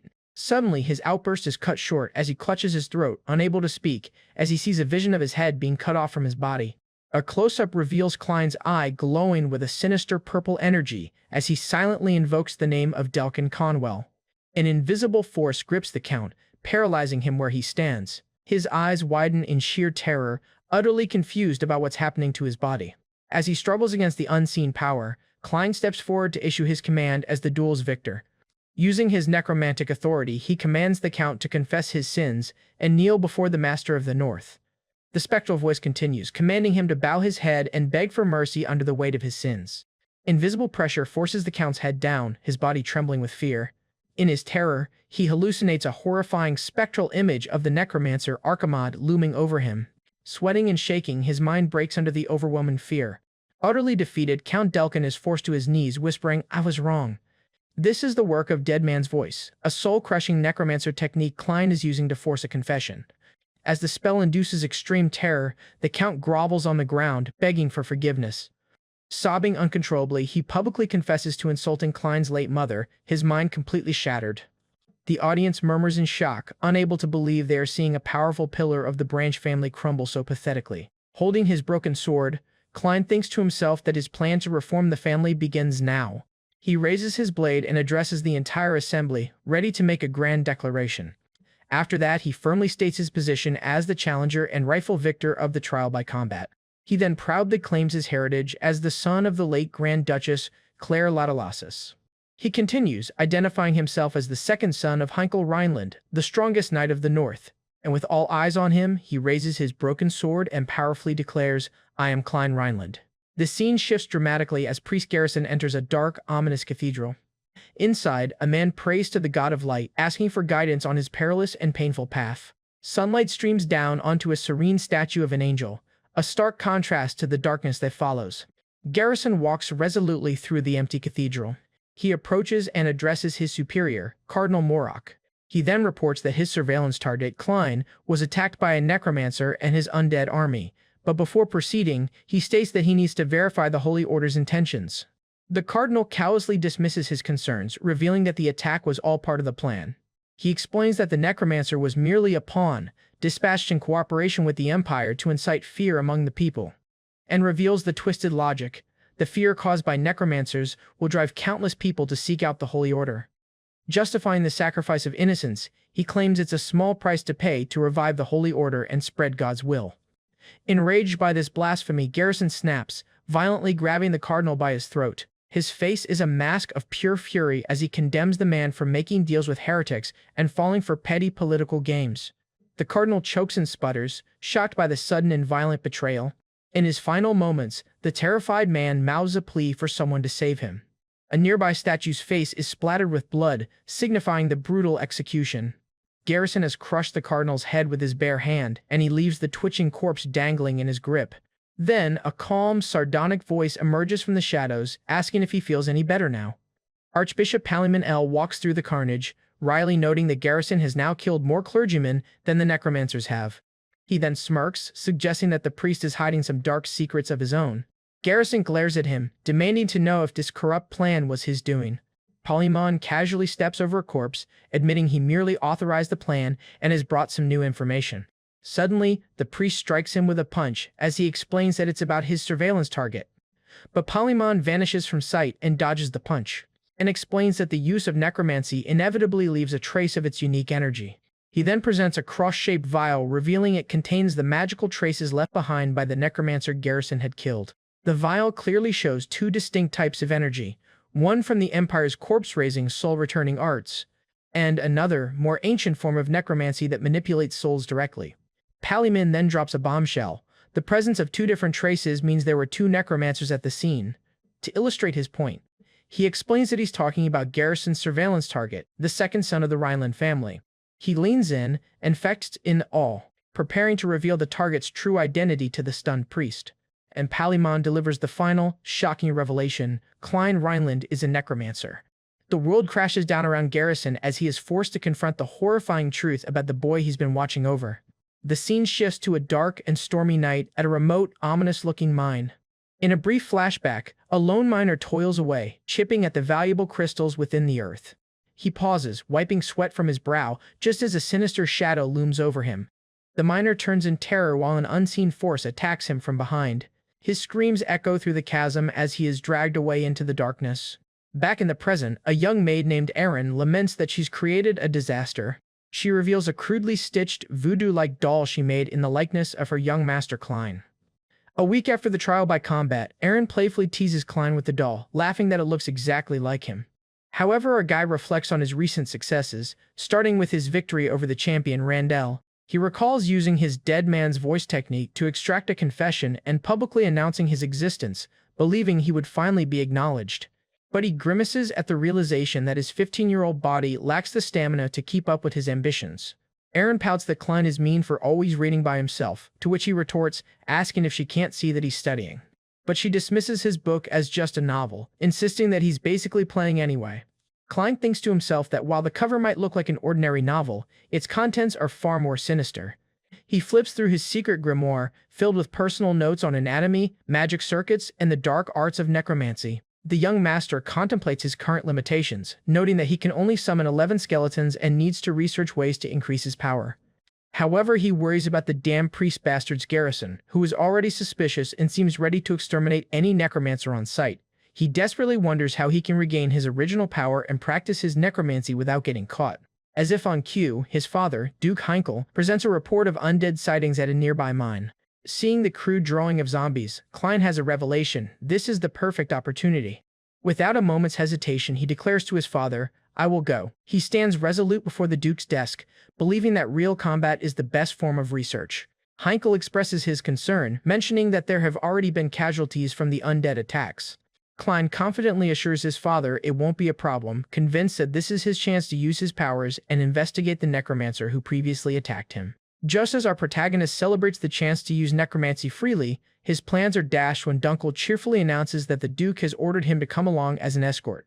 Frustrated, Klein thinks, "I should have known," while his escort naively comments on the beautiful night sky. Later, around a campfire, our guy kindly offers Dunkel a freshly grilled skewer of meat. At this, the knight says to the young master, "I should also do some work." Our guy presents a lump of charcoal, sarcastically asking if Dunkel can't see that his help isn't helping at all, and internally mocks his knight commander, realizing Dunkel is completely useless when it comes to survival skills like cooking or hunting. As a dejected Dunkel apologizes, Klein tells him to forget it and just eat. But then, Klein makes a slip, boasting that after spending a decade on the run from Allied knight orders, this is nothing. His strange comment gives Dunkel pause, who watches his young master with a new sense of suspicion. He notes that Klein is very different from others his age, citing his hidden sword talent and his immense spirit during combat. Because of all these strange inconsistencies, he admits that he sometimes thinks that Klein might actually be the reincarnation of the great demon, Archimad. Dunkel's guess hits dangerously close to the truth, leaving Klein utterly speechless. Panicking, our guy forces a laugh and warns him to never say that in front of Priest Garrison, while Dunkel casually agrees. He explains that Archimad was a demon who turned millions into the undead. In a fit of pique, Klein angrily hurls his food into the campfire. Dunkel is momentarily startled by the sudden burst of wind and flame. With a chilling glare, Klein warns his escort to never ever speak of that matter again. Dunkel is taken aback by the intensity and seriousness of the young master's reaction. Their tense standoff is suddenly shattered by a blood-curdling scream from the nearby village. The scene shifts to the mining village, now shrouded in a deathly silence. Suddenly, a horde of undead attack, sending the villagers running for their lives. The glowing-eyed zombies swarm through the streets, hungry for the living. Just then, Dunkel leaps into the fray, his sword glowing with holy energy as he cuts down the undead. The knight then turns and shouts in concern for the young master. However, Klein needs no help, effortlessly dispatching a zombie with his own purple-infused blade. He calmly turns to his escort and asks, "What are you doing?" and coolly instructs him to go save the people, implying he will handle things here. Surprised but obedient, Dunkel acknowledges the order and rushes to protect the villagers. The head of the undead that Klein dispatched clatters to the ground, its glowing eyes extinguished. As the villagers thank Dunkel, one is shocked to learn that their savior is a Rhineland. Dunkel asks one of the villagers how long the undead have been appearing. Meanwhile, Klein examines the fallen undead, confirming that it's the same reanimation magic used by the Necromancer who previously attacked him. A terrified villager explains that the undead started appearing 2 months ago, right after the mine was closed off, and that people started going missing. The villager then reveals a horrifying truth. The undead are all residents of their village, a revelation that shocks even Klein. Suddenly, a distraught villager rushes forward and grabs Klein, demanding to know if he is a Rhineland. As Dunkel moves to intervene, the villager screams at Klein, demanding an answer. The man wails that they begged the Rhinelands for help for 2 whole months and received no reply. He then gestures angrily at the corpse of an undead at Klein's feet. In a heart-wrenching cry, he reveals that the undead Klein just killed was his father. Overcome with despair, the man collapses, screaming, "Why do we have to suffer like this?" For the first time, the villager's raw grief seems to strike a chord with the reincarnated necromancer. Klein is hit with a jarring flashback, the man's suffering reminding him of the countless people who cursed his name as Archimod. The weight of the villager's sorrow seems to break through Klein's detached facade. He lashes out, telling the man to shut up and angrily questioning why any of this should be his fault. The villager is stunned into silence by Klein's cold and seemingly callous response. Klein clarifies that he wasn't the one who turned the man's father into an undead, telling him to direct his anger at the correct target. As Dunkel tries to take control of the situation, Klein stops him and begins to channel his own magic. Dunkel watches in confusion as Klein begins a solemn incantation, commanding the innocent spirits who died in sorrow. As the dead bodies begin to twitch with blue energy, he declares, "I, Klein Rhineland, shall uphold your will." With a burst of power, he commands the lost souls to follow his guidance. Ethereal blue flames erupt from the corpses, cleansing them of their necrotic taint. From the bodies, the spirits of the fallen villagers rise, freed from their undead prisons. Klein communicates with the spirit of the miner. In an ancient tongue, the spirits tell Klein their story and their final wish. After listening intently, he solemnly replies, "Understood." Dunkel looks on in utter disbelief, recognizing the phenomenon as soul resonance, and realizes Klein is using a legendary technique not seen in 200 years, one used to liberate the dead during a great plague. The distraught villager gets one last look at his father as a peaceful spirit, whispering his name in tearful recognition. The spirit of the father gives a final nod of gratitude before dissolving into particles of light. The freed souls of the villagers ascend into the heavens, finally at peace. Having settled the matter in the village, Klein and Dunkel walk toward the mountains. They continue their mission, heading towards the mine where the undead originated. A now calm villager points them in the right direction, telling them the mine is straight up the mountain path. As they walk, Dunkel's mind races, and he asks Klein what he spoke about with the spirits.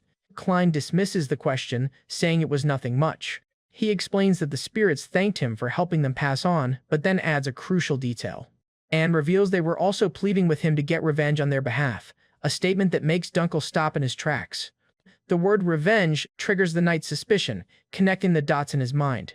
He flashes back to his joke about Archimod and Klein's terrifyingly serious reaction, realizing there's a pattern. Then, in a swift, decisive motion, he places the blade against Klein's throat and directly demands, "Who exactly are you?"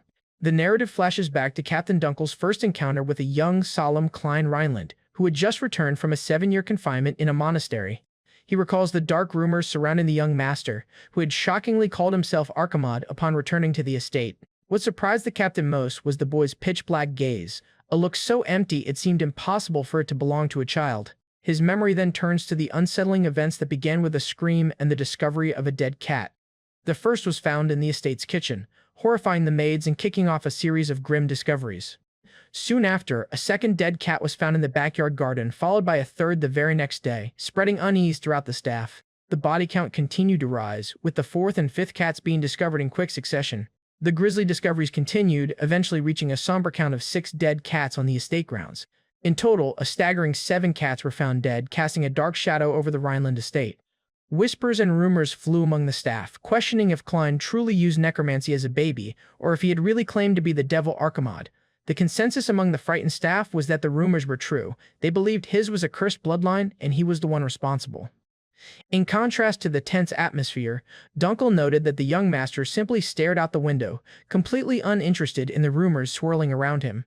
He considered the popular suspicion that the boy was behind the incidents, but reasoned that Klein was simply too young to be involved.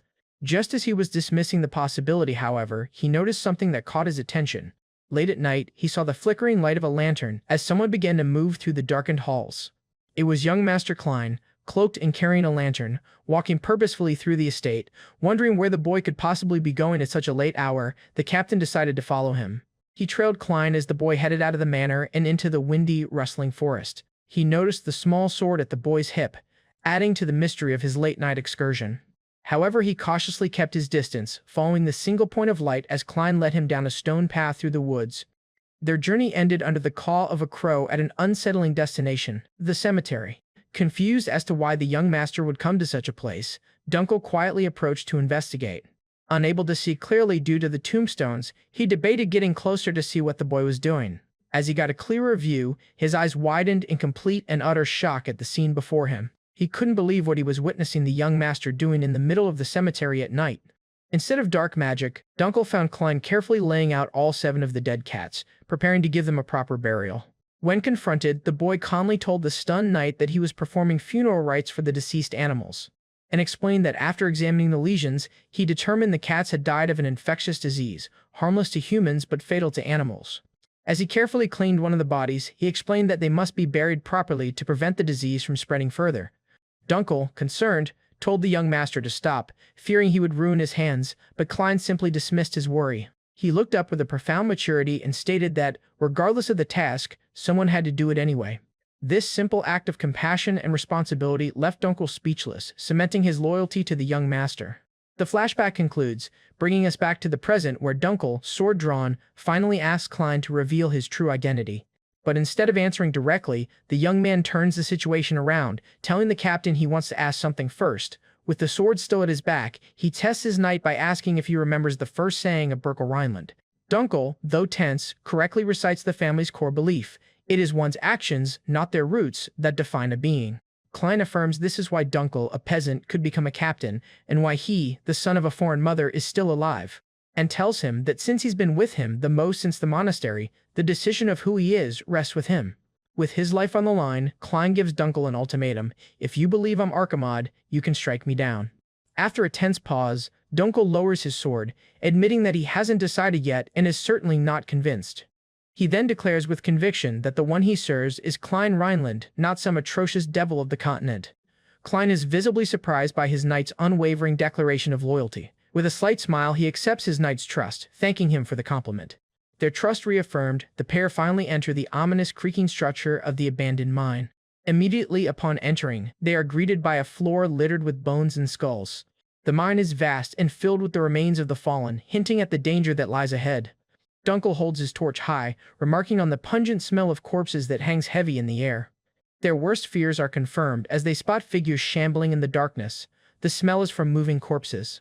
While Dunkel spots at least 7 undead, Klein prepares for battle, gathering necromantic energy and calling upon his servants. With a powerful incantation, he summons his own army of elite, armored skeletons from the very ground. Dunkel turns, shocked and startled by the sudden and powerful display of necromancy right beside him. Without hesitation, Klein gives a single command to his newly summoned skeletons: charge. The summoned skeletons, with their glowing eyes and formidable builds, roar to life and surge forward.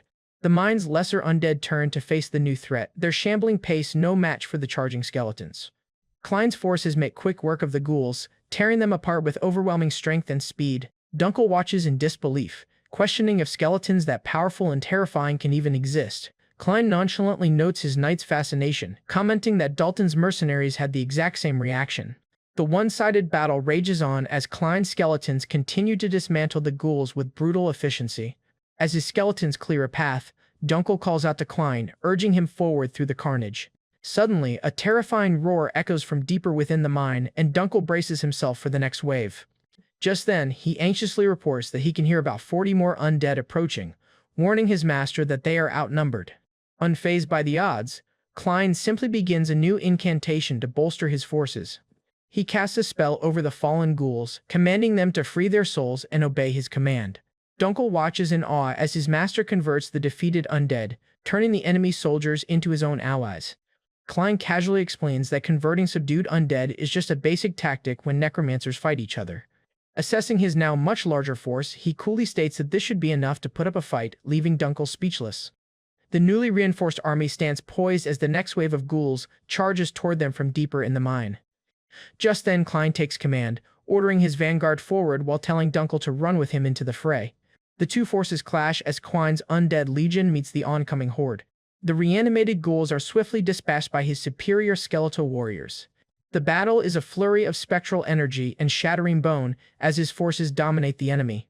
Like a true general, Klein commands his rearguard to support the attack, pushing his army to break through the enemy line. The enemy horde is effortlessly crushed under the coordinated assault of his powerful undead. The skeletons leap and tear through the remaining ghouls, showcasing their superior agility and power. Dunkel finds it hard to believe what he's seeing, noting that skeletons are typically low-tier undead, yet these move with impossible skill.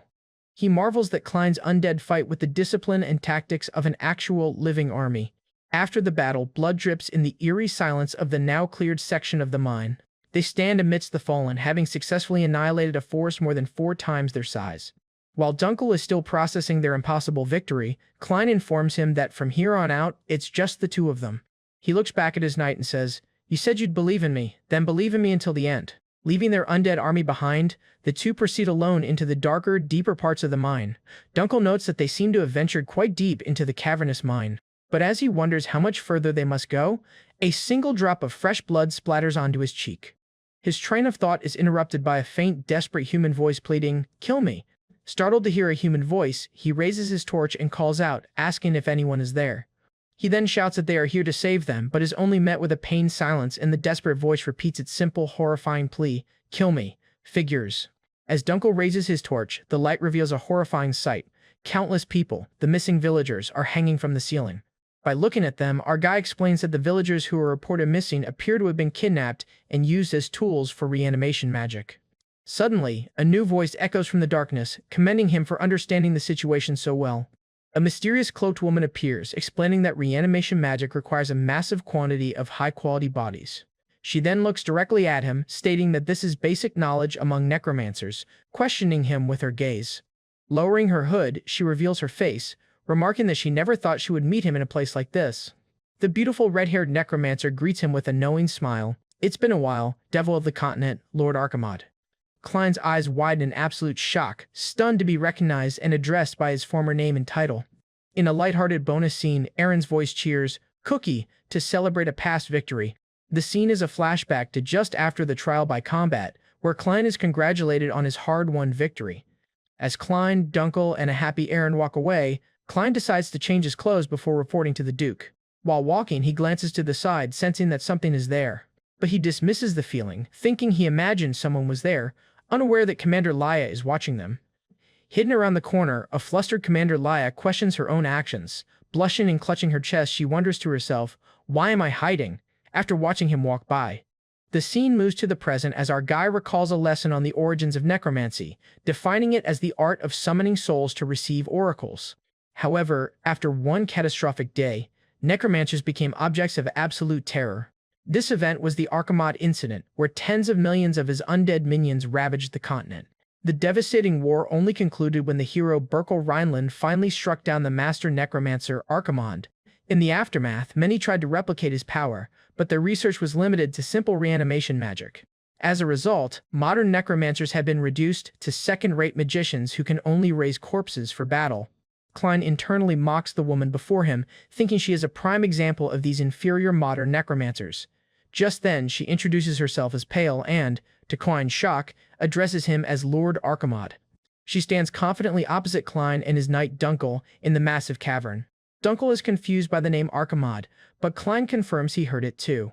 Pale then begins to unleash her power, radiating an incredible amount of mana. As she does, Klein astutely observes that she has imbued magic directly into her robe, a high-level technique. And he notes with suspicion that, as far as he knows, only the Rhineland family is capable of infusing mana into soft materials. Ever loyal, Dunkel draws his sword, furiously demanding she not call his master by the name of scum like Archimod. Pale playfully dismisses his protective outburst, feigning innocence for being rude to the young master of Rhineland. She states that based on the rumors and the magic she senses, she knows exactly what he is, and declares with certainty that he is a necromancer, just like her. But she finds it odd for a necromancer to be using a sword. Ignoring her musings, Dunkel demands to know what she did to the villagers and who sent her. Pale scoffs at the question, retorting that a true necromancer does not rely on simple tools like swords. Then, she begins to gather her dark energy. Declaring that true necromancers command souls and control death, she starts her spell. Shadowy forms begin to rise from the corpses of the fallen villagers around them. The souls of the dead are violently ripped from their bodies, and the screaming souls merge into a terrifying vortex of dark, necromantic energy. Pale announces she will demonstrate the meaning of true necromancy, and coalesces the soul energy into a powerful, shimmering core. Suddenly, a grotesque, monstrous hand bursts forth from the mass of bodies and souls. With immense pride, she unveils the masterpiece she has dedicated her life to creating. The massive creature made of stitched-together corpses slams onto the cavern floor. Dunkel can only stare in horror, muttering that the monstrous creation is insane. He admits he has never witnessed such a horrifying creature on any battlefield. He then identifies the amalgamation of bodies as a powerful cyclops. Meanwhile, she affectionately greets her creation, cooing at it as if it were a pet. She gently caresses the monster's face before whispering a single, brutal command. She orders her cyclops to crush Klein and Dunkel into a pulp. At her command, the monster lunges forward with startling speed. Even the experienced Dunkel is shocked by the creature's immense agility, and he warns the young master that it's dangerous. But suddenly, our guy shoves him out of the path of the charging beast. Just then, the beast's attack connects with our guy. The attack sends him flying, and crushes him against a wall with brutal force. The Cyclops looms over him, its attack seemingly successful. The monster then raises its foot to finish him off with a deadly stomp. But suddenly, the heroic Dunkel impales the monster with his sword. Gritting his teeth against the immense pressure, he screams at the beast, telling it not to dare lay a finger on the young master. And with brutal force, he cuts off the beast's leg. Klein watches, stunned. Even Pale appears surprised by the knight's incredible strength and loyalty. The monster screams in pain, but the necromancer remains unimpressed. She mockingly claps, sarcastically calling the knight's attack a splendid strike. After that, she smugly states that his level of talent isn't enough to even leave a scratch on her masterpiece. Dunkel stares in disbelief, realizing its leg is growing back. The fully regenerated monster raises his hand to attack him. Racked with guilt, Dunkel realizes the manaless Klein had just thrown himself in harm's way to save him. Suddenly, he sidesteps the attack, and can't believe he dared to suspect such a person of being the villainous Archimod. Filled with renewed purpose, he decides the only way to repay his shame is through action. The Cyclops lets out a furious roar, annoyed by the persistent knight. Dunkel goes on the offensive, unleashing a furious barrage of strikes while vowing to protect his master with his life. Despite his valiant efforts, the monster's flesh continues to squirm and regenerate almost instantly. Frustrated, he curses, realizing the creature is regenerating too quickly. Leaping onto the monster, he searches for a way to stop its endless regeneration. He resolves to strike its head quickly, hoping to end the fight. With a powerful war cry, he drives his sword into the creature's head. The sword slices deep into the Cyclops' skull. But instead of falling, the monster catches the stunned knight in its grasp and brutally throws him. He crashes into the wall. His body is flung against the cave wall, leaving a crater. After that, he falls limply to the ground, defeated. Pale seems genuinely moved by the display, remarking that the knight's loyalty is beyond her imagination. A flashback reveals her past, where countless experiments led her to create a unique undead variant no one else could touch. This success led her to become certain of her own genius, and she was convinced that her creation is the product of pure, innate talent. Her conviction grew, believing that not even the legendary Archimod could create such a being. In her mind, she had proven that she possessed a talent that surpassed all others. With Dunkel defeated, she gloats that she has finally surpassed Archimod's knowledge. The colossal Cyclops looms over the knight's unconscious body, ready to finish him. But then, Klein's voice cuts through the tension as he calmly mentions the core connection point and begins to lecture, explaining this is the first key to synthesizing a Cyclops. He continues, detailing the second key, the core suture, a pathway for formulas that binds the corpses together. After that, he reveals this suture is the source of the Cyclops' powerful regenerative abilities. Our protagonist casually explains that attacking the body is futile, and that destroying a single, hidden core is all it takes to kill it. He then calmly explains that a Cyclops' core is never stationary, as it's a vital point linked directly to its death. An X-ray view reveals the core moving through a complex network of pathways within the monster's body. Pale smirks, declaring it impossible to find the constantly moving core. She proudly reminds him that this is a masterpiece she dedicated her life to creating. Asserting that he is nothing in the face of her talent, she commands her Cyclops to crush him. The monster dashes toward our guy. His hand descends to snatch him up. But the word talent triggers a flashback for Klein, and he recalls memories from his past life as Archimod, where he effortlessly sliced through hundreds of Cyclopes. The sensation of finding and destroying their cores is something he can never forget. Back in the present, he leaps and swings his mana-infused sword. Pale's eyes widen in shock as he moves in a blur of motion. In a flash of brilliant purple energy, he unleashes a devastating slash. The single, elegant arc of energy cuts through the monster, homing in on its weakness. The very concept of Pale's talent shatters as his attack strikes the moving core with impossible precision. The core explodes, and with it, the source of the Cyclops' power. A horrified Pale can only stammer, "What is?" as she watches her life's work crumble to dust. With his eyes glowing, he fully channels the intimidating aura of his past self, Archimod. He looks down on the defeated Necromancer and condescendingly tells her that if this was her life's work, she should consider making it a hobby in her next life. Pale finds herself in a void, pondering the nature of death and karma. Her contemplation, however, is shattered by a sudden, jarring realization. She feels the cold, dark water of this strange realm, questioning her reality. Looking up, she is horrified to see endless rows of coffins stretching into the sky. Panicked, she demands to know where she is, only for a voice to inform her that she has arrived in the world beyond souls. Suddenly, Archimod appears before her, coldly declaring that she is in the afterlife. In disbelief, she screams that it's impossible and demands to be released. He dismisses her panic, stating she clearly doesn't understand her current predicament. With a chilling calm, he announces that it is time for her judgment to begin. He then begins to list her sins, his words echoing in the terrifying void. Ascending into the air, he declares that he will deliver her judgment in his own name. Pale is stunned, recognizing the legendary name Archimod as a disaster recorded in history. She recalls his fearsome titles, Monarch of the Grand Army of Death, Devil of the Continent, and the Master of Millions of Undead. The King of Necromancers points at her and commands her to come closer. She flinches, terrified by the overwhelming presence of the legendary figure. He continues, identifying her by name as he lists her transgressions. Pale realizes with horror that her body is moving against her will, drawn towards him. Archimod recounts her heinous crimes, turning innocents into test subjects and torturing them to satisfy her own desires. She desperately denies the reality before her, insisting that Archimod is supposed to have died 200 years ago. And yet, he accuses her of also using the dead as her tools, a cardinal sin in his eyes. Archimod delivers his verdict with icy finality. He declares that from now on, she will become his tool. As the coffins behind him begin to open, Pale panics, trying to resist being pulled towards her fate. She screams in terror, questioning what it means to become his tool. Her pleas are ignored as she is forcibly dragged into an awaiting, ornate coffin. She lets out a final, desperate scream of, "No." As the coffin seals, Archimod mockingly asks if she is afraid of dying. He then offers a twisted reassurance, drawing his sword. Promising they will meet again soon, he pierces the coffin with his blade. Pale awakens from the nightmare, screaming in terror. Back in the mine, she realizes with relief that it was all just a dream and she didn't die. Dunkel, however, watches in disbelief, utterly shocked that she survived as just a disembodied head. Klein looks down at the screaming head with a deadpan expression while Dunkel remains bewildered. Dunkel struggles to process what happened, realizing Klein single-handedly defeated the monstrous Cyclops while he was unconscious. Klein ignores Pale's screaming and tells a still dazed Dunkel that it's time to begin.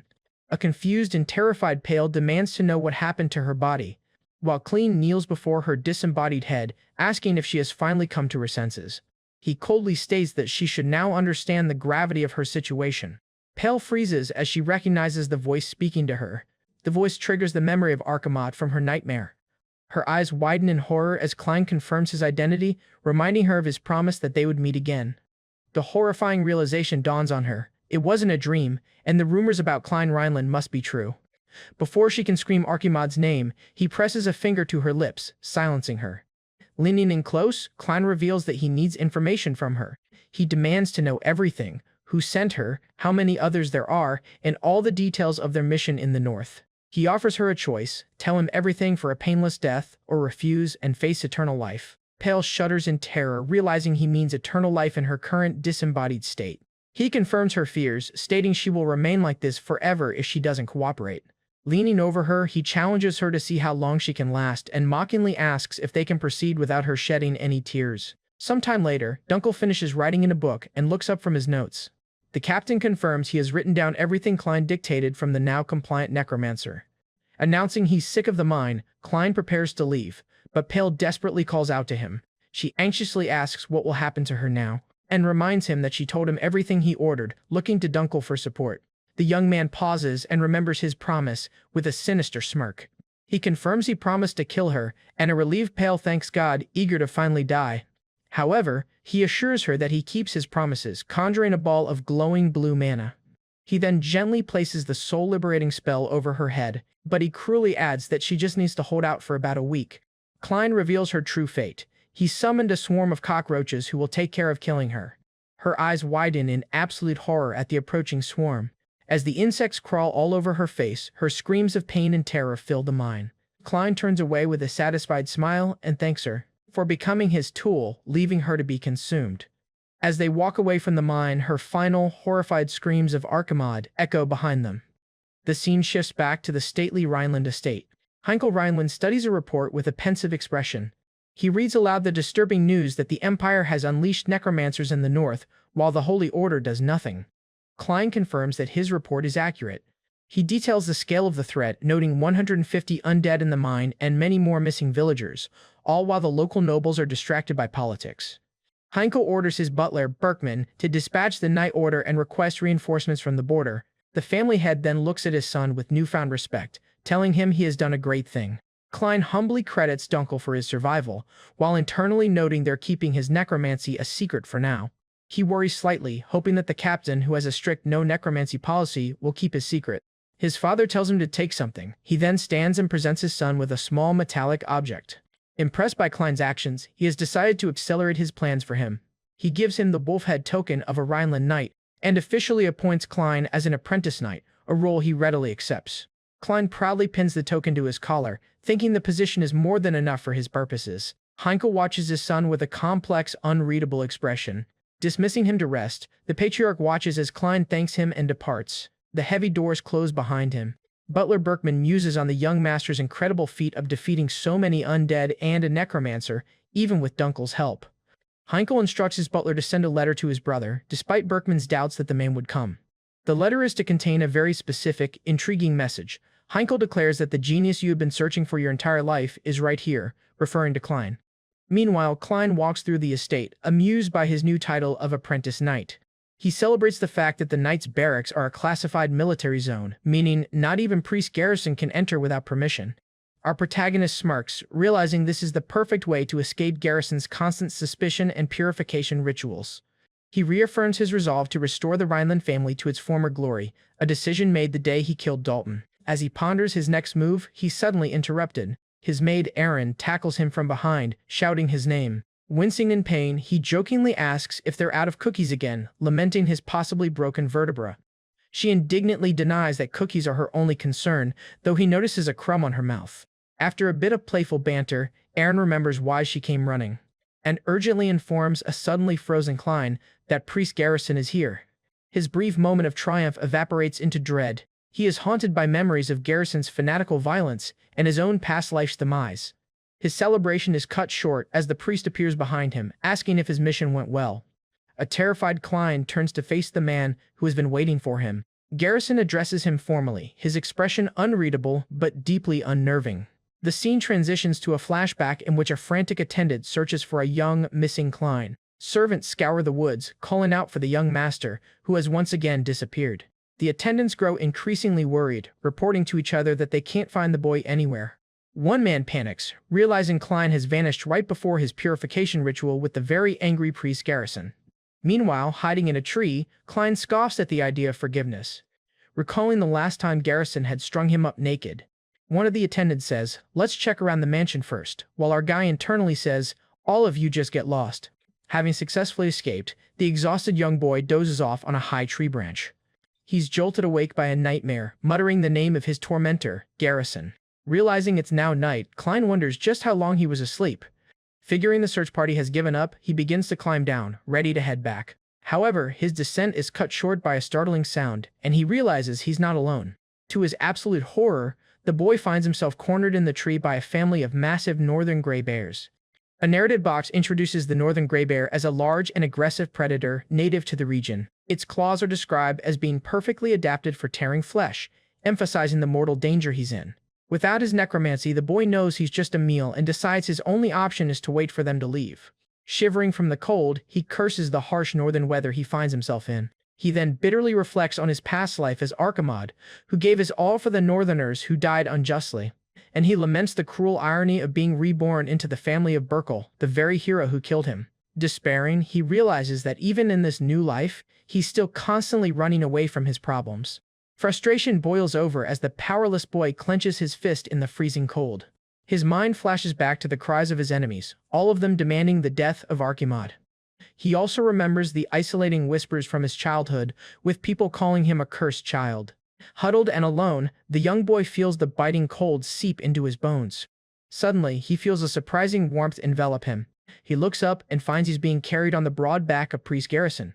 Garrison calmly checks on him, asking if he's conscious. Still dazed, Klein weakly asks if he froze to death.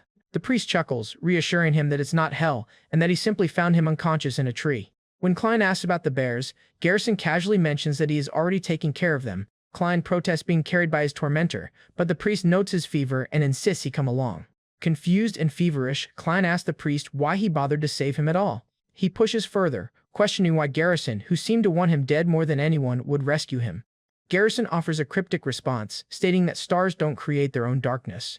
Gazing at the sky, he continues his philosophical lesson, saying that they merely shine in their place. This was his way of explaining the difference between right and wrong, even as the bear cubs look on in confusion. He explains that as a man of God, he has no right to sever the future potential of a young being. Klein internally scoffs at the hypocrisy, remembering all the water tortures he's endured from this very man. However, Garrison adds a chilling caveat: if that young being chooses darkness and becomes the true Archimod, the weight of his unspoken threat hangs in the cold night air. As a leaf disintegrates, the priest advises the boy to be careful. The flashback concludes with Garrison's ominous promise, "Because I will kill you with my own hands." Back in the present day, the tense reunion between Klein and Garrison begins. Garrison greets the young master, acknowledging it has been a while since they've last seen each other. A visibly nervous Klein agrees, sweat beading on his brow as he faces him. Garrison explains his absence, stating he had urgent business to attend to at the Holy Order. He then produces a cross-shaped vial, mentioning an old friend gave him something interesting.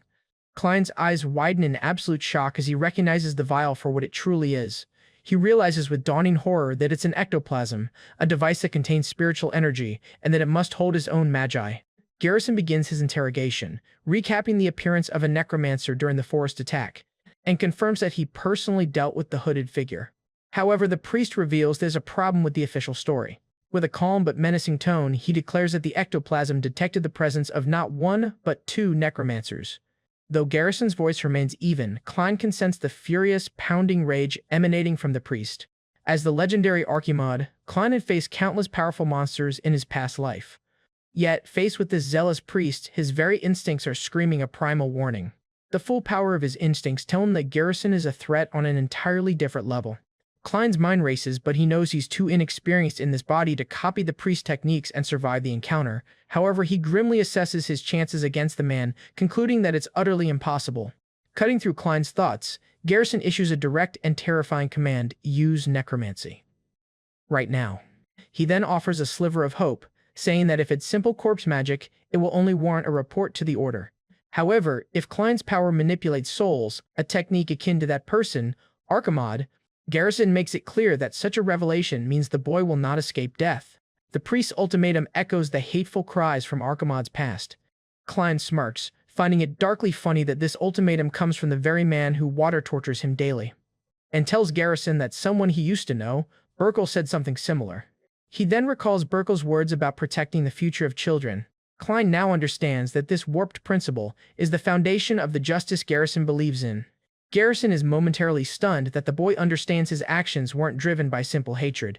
Klein accepts his past life's end, stating that as Archimod he was defeated and he died. His past self knelt in defeat, but his present self will not. With a newfound fire, he cuts the priest off, telling him to stop the bullshit. A defiant smile spreads across his face as he declares that he will be the one to decide his own future. To Garrison's surprise, he announces that he won't run away anymore. Resigned, Garrison concludes that if the boy won't cooperate, it can't be helped. He decides he has no choice but to force him to reveal his powers. As Garrison charges forward, his eyes glowing with holy power, Klein knows the fight is on. His mind races as he realizes he has to dodge the incoming attack at all costs. Focusing all his senses, he prepares to evade the priest's lunge. With intense concentration, he prepares to make his move. He grits his teeth, knowing everything depends on dodging this one attack. With a burst of agility, Klein successfully throws himself out of the path of Garrison's attack. The priest is momentarily surprised that the boy managed to evade his initial strike.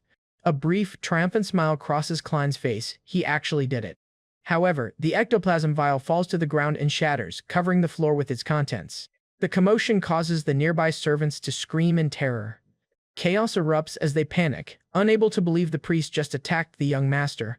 Seeing a momentary opening, Klein reaches for his sword to launch a counterattack. But to his shock, he finds the hilt of his sword is gone. Garrison holds the boy's sword aloft, tauntingly asking if this is what he's looking for. In a flash, he demonstrates his superior combat prowess by disarming Klein and tossing the sword away. Klein breaks into a cold sweat, realizing the priest's intent is genuine. Garrison confirms his fears, stating a necromancer like him doesn't need a sword as he prepares the final blow. The priest's fist hurtles toward Klein's face, leaving him no room to escape. Bracing for impact, Klein shuts his eyes, seemingly accepting his fate. Suddenly, a powerful shockwave erupts, stopping Garrison's attack cold. The force of the impact is so great that it shatters the massive windows of the Grand Hall. The debris fly around everywhere. As the dust begins to settle, a cough breaks the stunned silence. Just then, a voice bellows for the guards. The priest's anger turns to shock as he recognizes the newcomer. It is Duke Heinkel Rhineland, Klein's father, who stands between them and sternly demands an explanation. The imposing figure of the 7th Duke of the Rhineland family has arrived to intervene. With his eyes glowing with power, Heinkel delivers a final chilling warning to the priest: "Explain yourself before my sword cuts you down." Garrison faces the enraged Duke, recognizing the serious threat in his voice. As Klein watches the confrontation, he confirms to himself that, just as expected, his father has intervened. With a confident smirk, he muses that everything is proceeding exactly according to his plan. As the tension escalates, Dunkel commands the household guards to move to their positions. He points his men towards the source of the commotion, urging them to hurry. The Rhineland Knights quickly form a protective circle around both the Duke and young Master Klein. Dunkel halts his men, shocked by the sheer magnitude of power radiating from the two powerhouses. Klein, however, internally reveals his strategy. Stalling for time was sure to attract the knights, who are acutely sensitive to hostility. And the plan was a success, as the entire household guard is now present, a necessary measure when facing the formidable proxy Garrison. Surrounded by knights, Duke Heinkel asks again if Garrison was truly attempting to attack his son. Garrison calmly defends his actions, reminding the Duke that Klein used necromancy and that he must know what that implies. Heinkel retorts that outside the jurisdiction of the Holy Kingdom, there is no law on the continent that forbids the use of necromancy. The priest argues that Heinkel, of all people, should understand the dire consequences necromancy will have on the young master's life. But the Duke declares that his son has already suffered for 7 years due to trivial rumors, and as his father, he will not allow it to continue. With unwavering resolve, he forbids the proxy from laying another hand on his son, and puts his full authority behind the command, telling Garrison to withdraw his killing intent unless he wishes to make an enemy of House Rhineland. In response, Garrison erupts into chilling, manic laughter, stunning both Heinkel and Klein. The priest begins to recite Holy Scripture, vowing to confess his faith and not entrust his heart to a non-believer. He finishes his oath before God, declaring that he shall show no mercy to heretics. With a fanatical gleam in his eyes, he resolved to carry out his judgment upon Klein is absolute. Just then, his body erupts in golden holy energy, as he prepares to unleash a devastating blow. The priest's eye widens with zealous fury as he focuses his immense power. The terrified knights shout warnings, telling each other not to recklessly approach the dangerous clash of titans. Dunkel clenches his fist, recognizing the terrifying, world-ending power being unleashed by the two men, and declares that they are the ones who are truly in danger now. Heinkel unleashes his own crimson aura. The sheer pressure from their combined power begins to crack the very foundations of the mansion. Heinkel, however, gives the priest one last warning, telling him to lower his fist before it's too late. Garrison ignores the warning, shouting that his attack is God's divine judgment upon House Rhineland. Just then, he lunges forward, shattering the ground beneath his foot. Heinkel channels his family's power through his blade, preparing to counter the holy attack. The Duke's crimson sword arc then moves directly towards his target. However, Garrison easily deflects the powerful attack with his fist, and lunges forward for the finishing blow.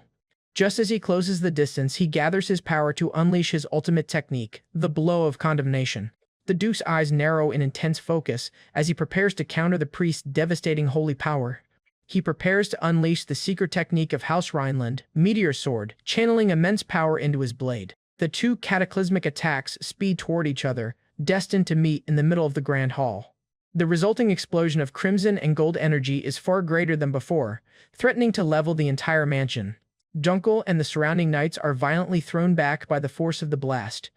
Caught in the middle of a conflict between two of the continent's strongest fighters, Klein realizes things are getting a bit too complicated. Suddenly, a small, familiar voice cuts through the chaos, yelling for them to stop. To everyone's shock, Aaron the maid dashes between the two warring titans, pleading for them to cease their destructive fight. The combatants and onlookers alike freeze, utterly stunned into silence by the maid's sudden and reckless intervention. A bewildered Dunkel can only stammer as he watches Aaron stand defiantly in the center of the battlefield. He frantically calls out to her, screaming that it's dangerous and she needs to get out of there immediately. Everyone is left wondering why on earth the maid would choose this moment to appear. Aaron ignores the chaos around her and walks straight up to a dumbfounded priest Garrison. With wide, innocent eyes, she holds out her hands and reminds the fearsome priest that he promised to give her a gift when he returned. Dunkel, Klein, and the knights can only stare in utter confusion at the surreal scene unfolding before them. As the dust from their battle settles, Aaron insistently reminds a stunned Garrison of the gift he definitely promised her. Klein marvels at her complete inability to read the room as she playfully threatens the priest with divine punishment for lying.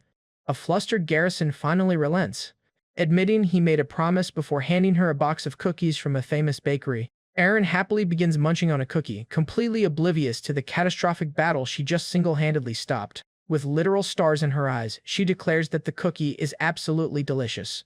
Curiosity piqued, she asks the priest what gift he had wanted for himself. Garrison's mood turns somber as he begins to explain that when he was young, his life was one of extreme hardship. He describes a childhood of shackled starvation where most of his friends never lived to see adulthood. In a shocking revelation, Garrison names this hellish place as the Archimad Order, stunning both Heinkel and Klein. Klein is completely baffled by this news, as he has no memory whatsoever of creating such an organization in his past life, and he racks his brain, desperately trying to figure out what on earth the Archimad Order could possibly be.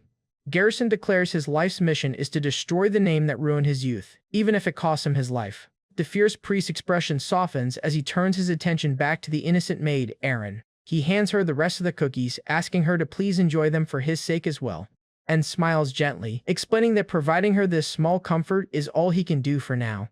His expression hardens, however, as his gaze shifts back to Duke Heinkel and young Master Klein. He departs with a final, chilling warning to the Rhinelands: next time, it won't end like this. A tense silence falls over the wrecked hall as the priest leaves and the knights slowly stand down. Klein collapses to the floor in relief, finally letting out a breath he didn't realize he was holding. Panting in exhaustion and terror, he realizes he can't afford to pick a fight with Garrison a second time, and understands that his relationship with the priest has now become a deadly game of cat and mouse that will only end when one of them is dead. Just as he's processing the near-death experience, a clueless Aaron startles him by offering him a cookie. Remembering she likes strawberry cake, Klein quickly sends Aaron to the chef with a special request to get her out of his hair. A gleeful Aaron lets out a massive cheer and sprints towards the kitchens, ecstatic at the promise of eating an entire cake by herself. Klein muses on the absurdity of the situation before his father's voice cuts through his thoughts, reminding him of the next trial. Remembering he still has to face his father's pointed questions, he braces himself for another confrontation.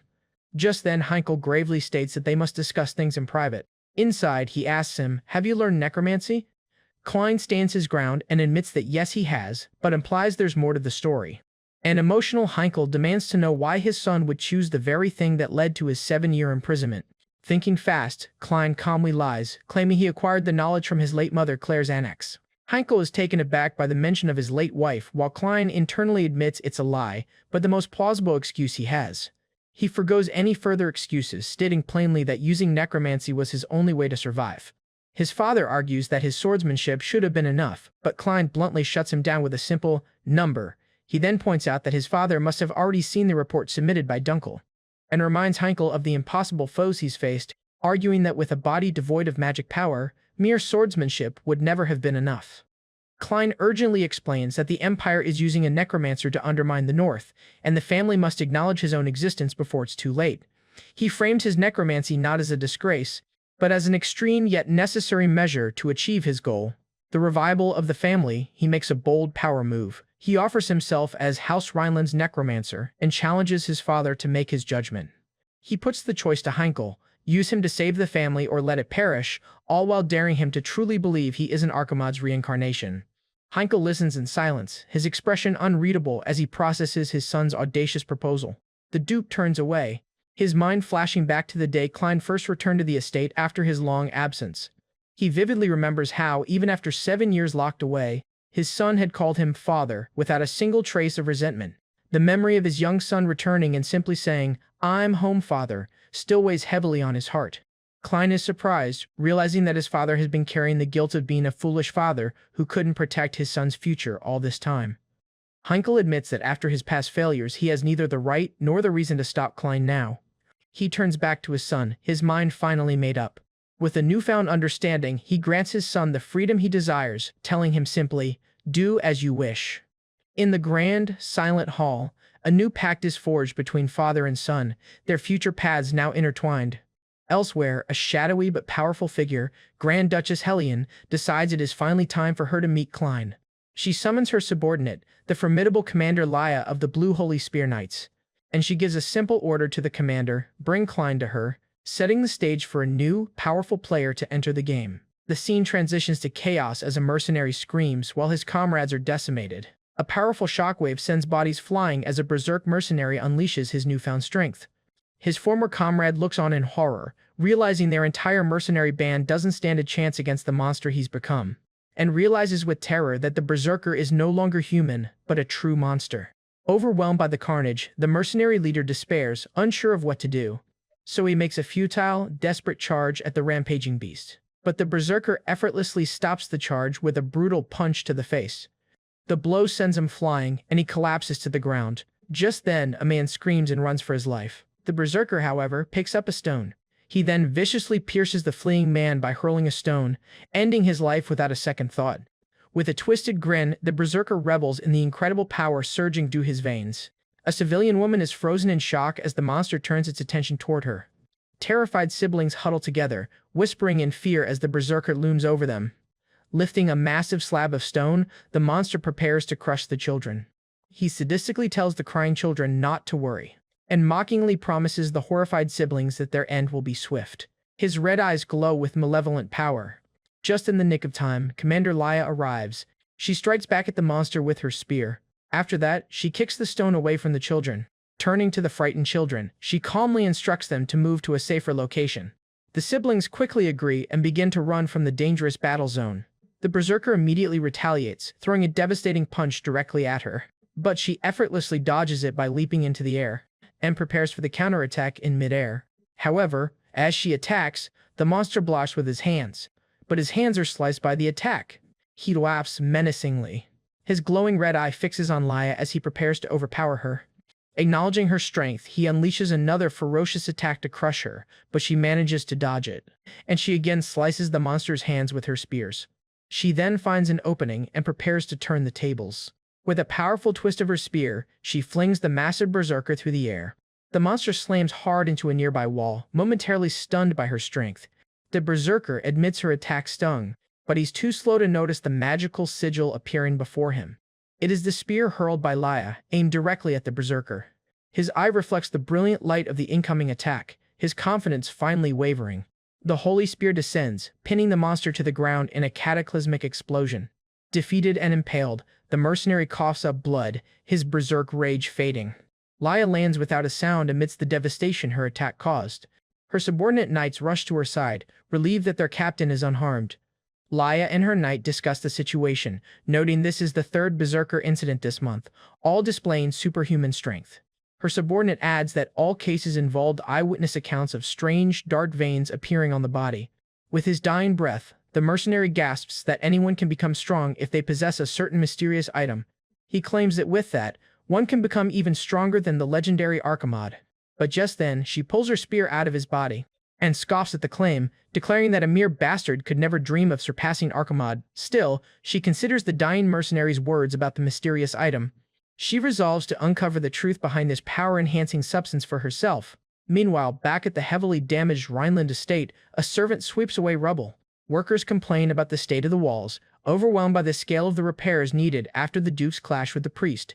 One worker tries to look on the bright side, suggesting it's fortunate the damage wasn't worse. His colleague smacks him, yelling, "Fortunate my ass," as he gestures to the widespread destruction, and reminds him that if Duke Heinkel hadn't stepped in, the entire estate would have been obliterated. The servants gossip, questioning the ridiculous rumor that the tiny maid Erin was the one who stopped the fight. One scoffs at the idea of a little kid having such strength, and dismisses a fleeting, strange feeling as just his imagination. Erin cheerfully calls out to her master as she enters his study. She proudly announces that she's brought the books he requested. Klein, looking dapper with a new monocle, looks up from his studies, slightly taken aback by her entrance. Erin pauses, sensing something is different about the young master. She muses aloud that he's gotten so handsome that girls will toy with him, causing Klein to ask where she's learning such things. She admits she overheard other maids discussing a romance novel, prompting an exasperated Klein to offer to read her fairy tales instead. Now enjoying his freedom a week after the destructive clash, he tells her he'll be busy for a while. A flashback shows the immense power of the confrontation between Duke Heinkel and Priest Garrison, which destroyed parts of the estate. Klein internally reflects that if Erin hadn't comically interrupted the fight, he surely would have died. As he contemplates what he's gained from the incident, Dunkel enters the room. He arrives with a cart overflowing with the medical and anatomical texts Klein had ordered. While Erin comically wails for her missing fairy tale book, Klein celebrates his newfound freedom to access knowledge. He contrasts his current situation with his past life, where he had to slave away just to learn a single spell. He even recalls the desperate schemes and chases he endured just to obtain a single torn page from a grimoire. The memories are painful, including a time he was caught stealing and nearly had his fingers blown off. He reflects on that era, where knowledge was a rare commodity reserved only for the noble and powerful. But in this new life, as a Duke's son, everything has changed, and revels in the fact that he can now acquire knowledge in any field he desires, simply by asking for it. As a true genius, he quickly absorbs the information, easily disproving a long-held hypothesis about the human body's magic system. But he is ecstatic to learn about the 200 years of new magical discoveries made since his death, a thrill he hasn't felt since being reborn. With a demonic fervor, he vows to cram all this new knowledge into his head, much to his attendants' confusion. His intense study is interrupted as his gaze falls upon a specific book. The book details the life of a legendary figure from his own family's history. He reads the name of the legendary 6th Duke, Rudel Rhineland. Dunkel, ever watchful, questions Klein's unusual interest in anatomy books and a strange diagram he's drawn. Klein casually reveals the diagram is a spiritual body construction formula, a key component of high-level necromancy. As his attendants try to parse the complex term, Klein begins to explain his ambition. He then demonstrates the formula, sprinkling a catalyst onto the magical circle, and channels his own magi into the formula to activate it. Erin watches with wide-eyed curiosity as the magic begins to work. Klein explains that his necromancy is unique as a basic skeleton rises from the activated formula. He elaborates on his method, contracting a soul and then using its own magic to construct a spiritual vessel for it. However, he clarifies that most souls cannot manifest a complex spirit vessel beyond that of a skeleton, and explains that these weaker souls lack the magic power or ego to form a complex body, resulting in a simple structure. While his skeleton army is useful for tactics, Klein admits they are no match for truly strong knights or mages. This very weakness, he concludes, is why he was forced to personally intervene and defeat Dalton. Klein then poses a tantalizing question to Dunkel and Erin. What if he used a soul that wasn't ordinary? He hypothetically asks what would happen if the soul belonged to a knight who possessed immense magic power. Dunkel stammers, asking if his young master is truly considering creating such a powerful and dangerous undead. Klein reassures him, stating that finding a soul strong enough is incredibly rare, so he doesn't plan on making one right now. However, just as Klein dismisses the idea, he is interrupted by the arrival of Butler Veerman. The butler formally announces that an urgent invitation has arrived from House Paul Wyvern. Klein immediately connects House Paul Wyvern to Commander Laya, realizing the invitation is from her family. He flashes back to her bizarre and forward proposal after their duel. While Dunkel questions why an urgent matter would be addressed to Klein instead of the Duke, our protagonist seems lost in thought. The butler hesitates before revealing the crucial detail about the sender and specifies that the invitation was sent not by Laya, but by the matriarch, Lady Helion, startling Klein.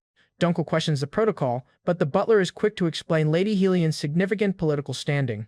Veerman clarifies that as Duke Heinkel's biological sister and the mistress of House Paul Wyvern, an invitation from her cannot be declined.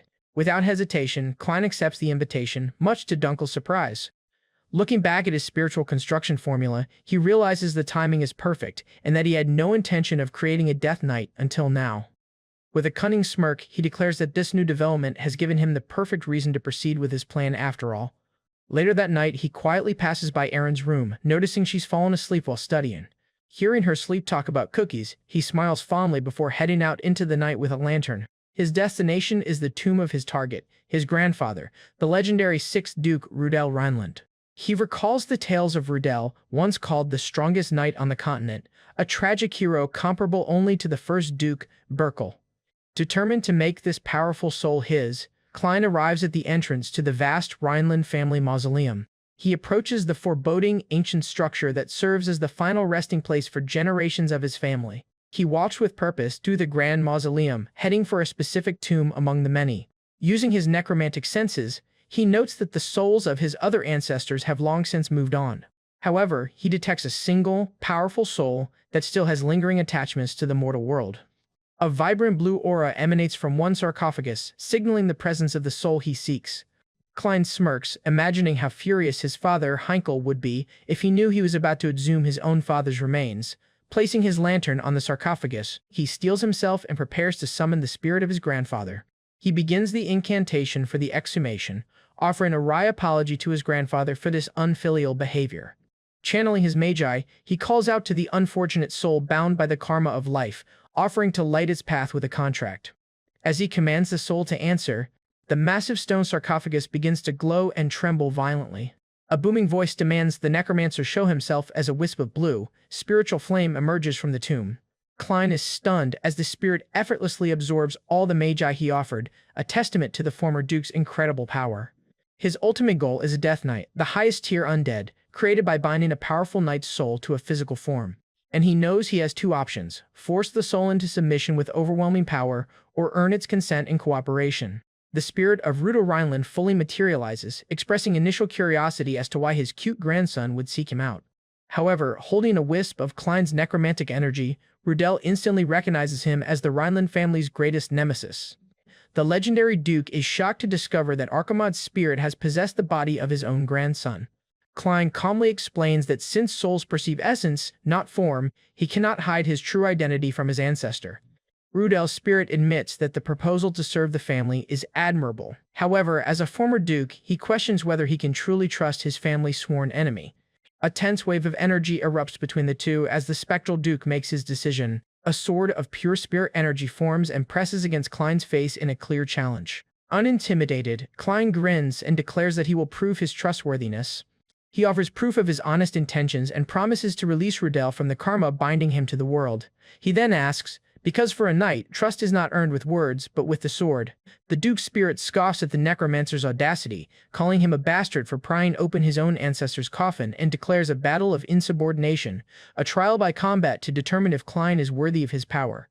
A flashback reveals a history lesson explaining the dominance of the Empire, established 200 years ago by Emperor Meldir with the goal of continental conquest. However, the Empire's ambitions were checked by three independent great duchies, Rhineland in the north, Paul-Wyvern in the west, and Ilasis in the east. To overcome this stalemate, the Empire devised a new, more subtle method of conquest.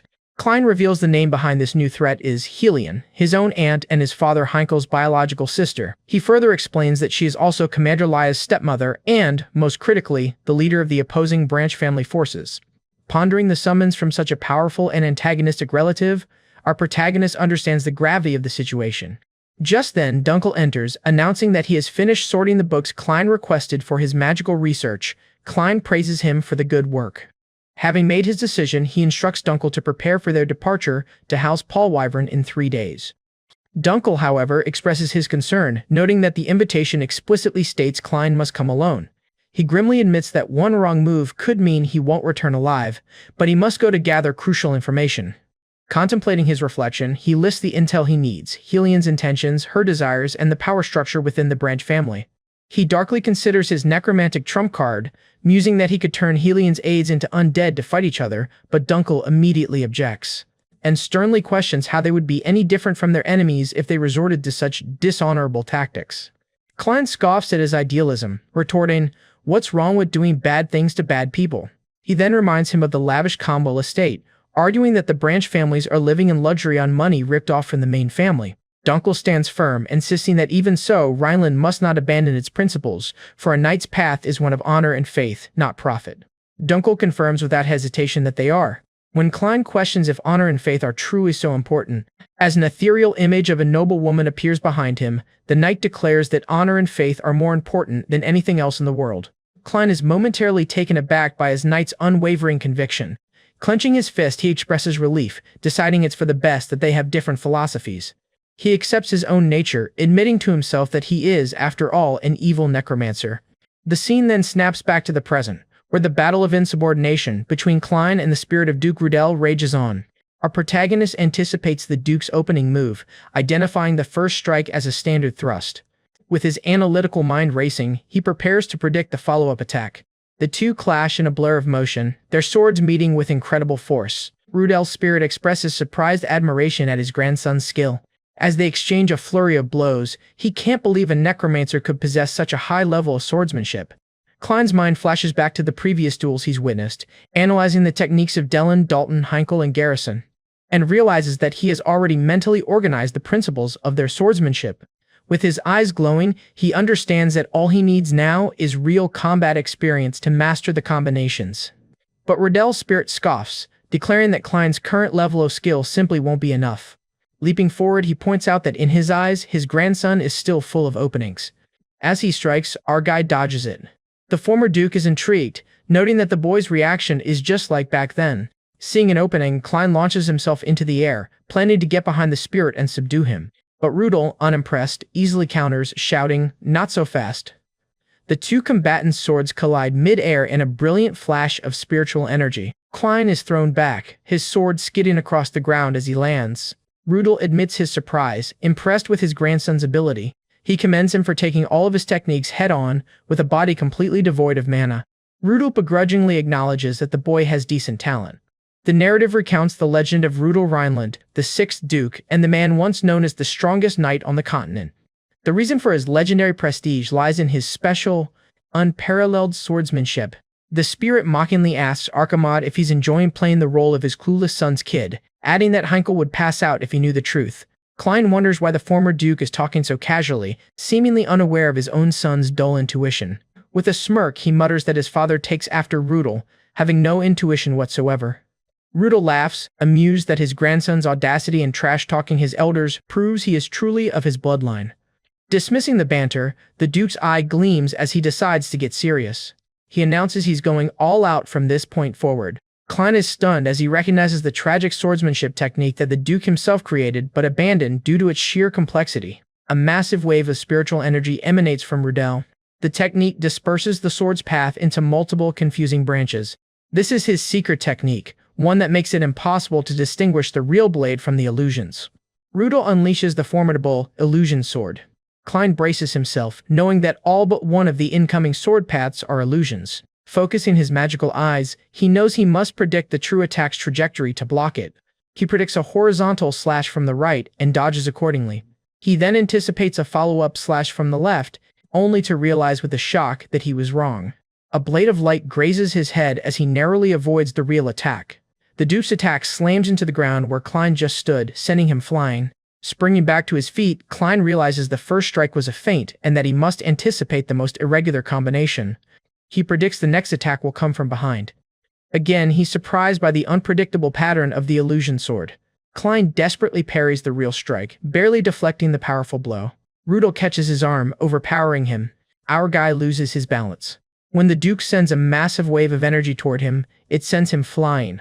He collapses to the ground, kicking up dust. Yet Klein staggers to his feet, coughing, battered but not beaten. He now understands the true nature of the fearsome illusion sword. He then notes that his grandfather's mana is only equivalent to that of a regular knight. Rudel boasts about the efficiency of northern swordsmanship and how this atrocious technique was something even his own children couldn't learn.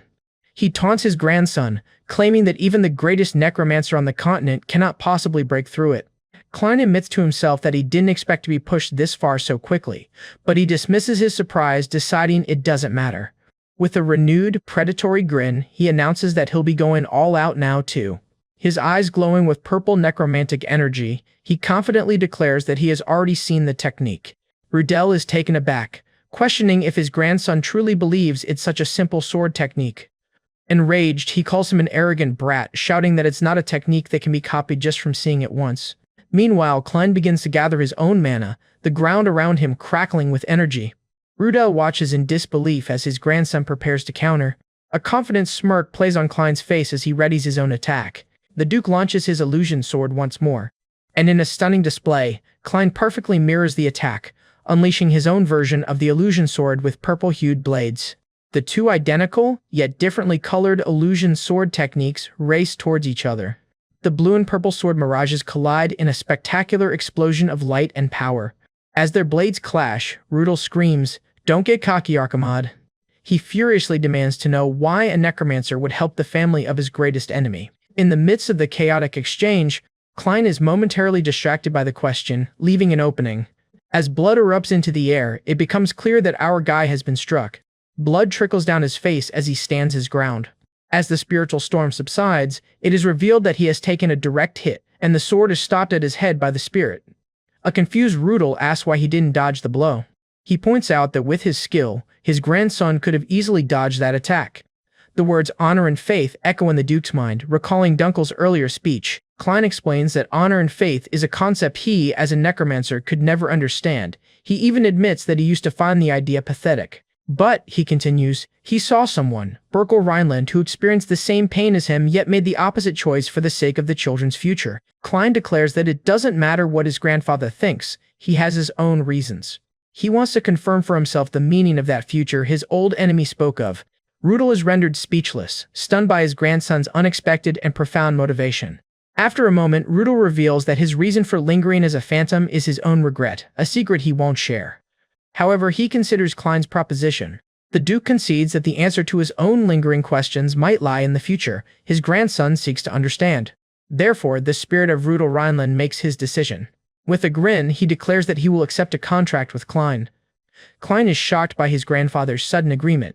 Recovering, he coolly agrees, stating that resolving his grandfather's regrets is now his job. He clarifies that this will be a mutual contract, not a subordinate one, and tells him to read the incantation carefully. Klein internally debates making it a subordinate contract for convenience, but decides against it, admitting that would truly make him a villain.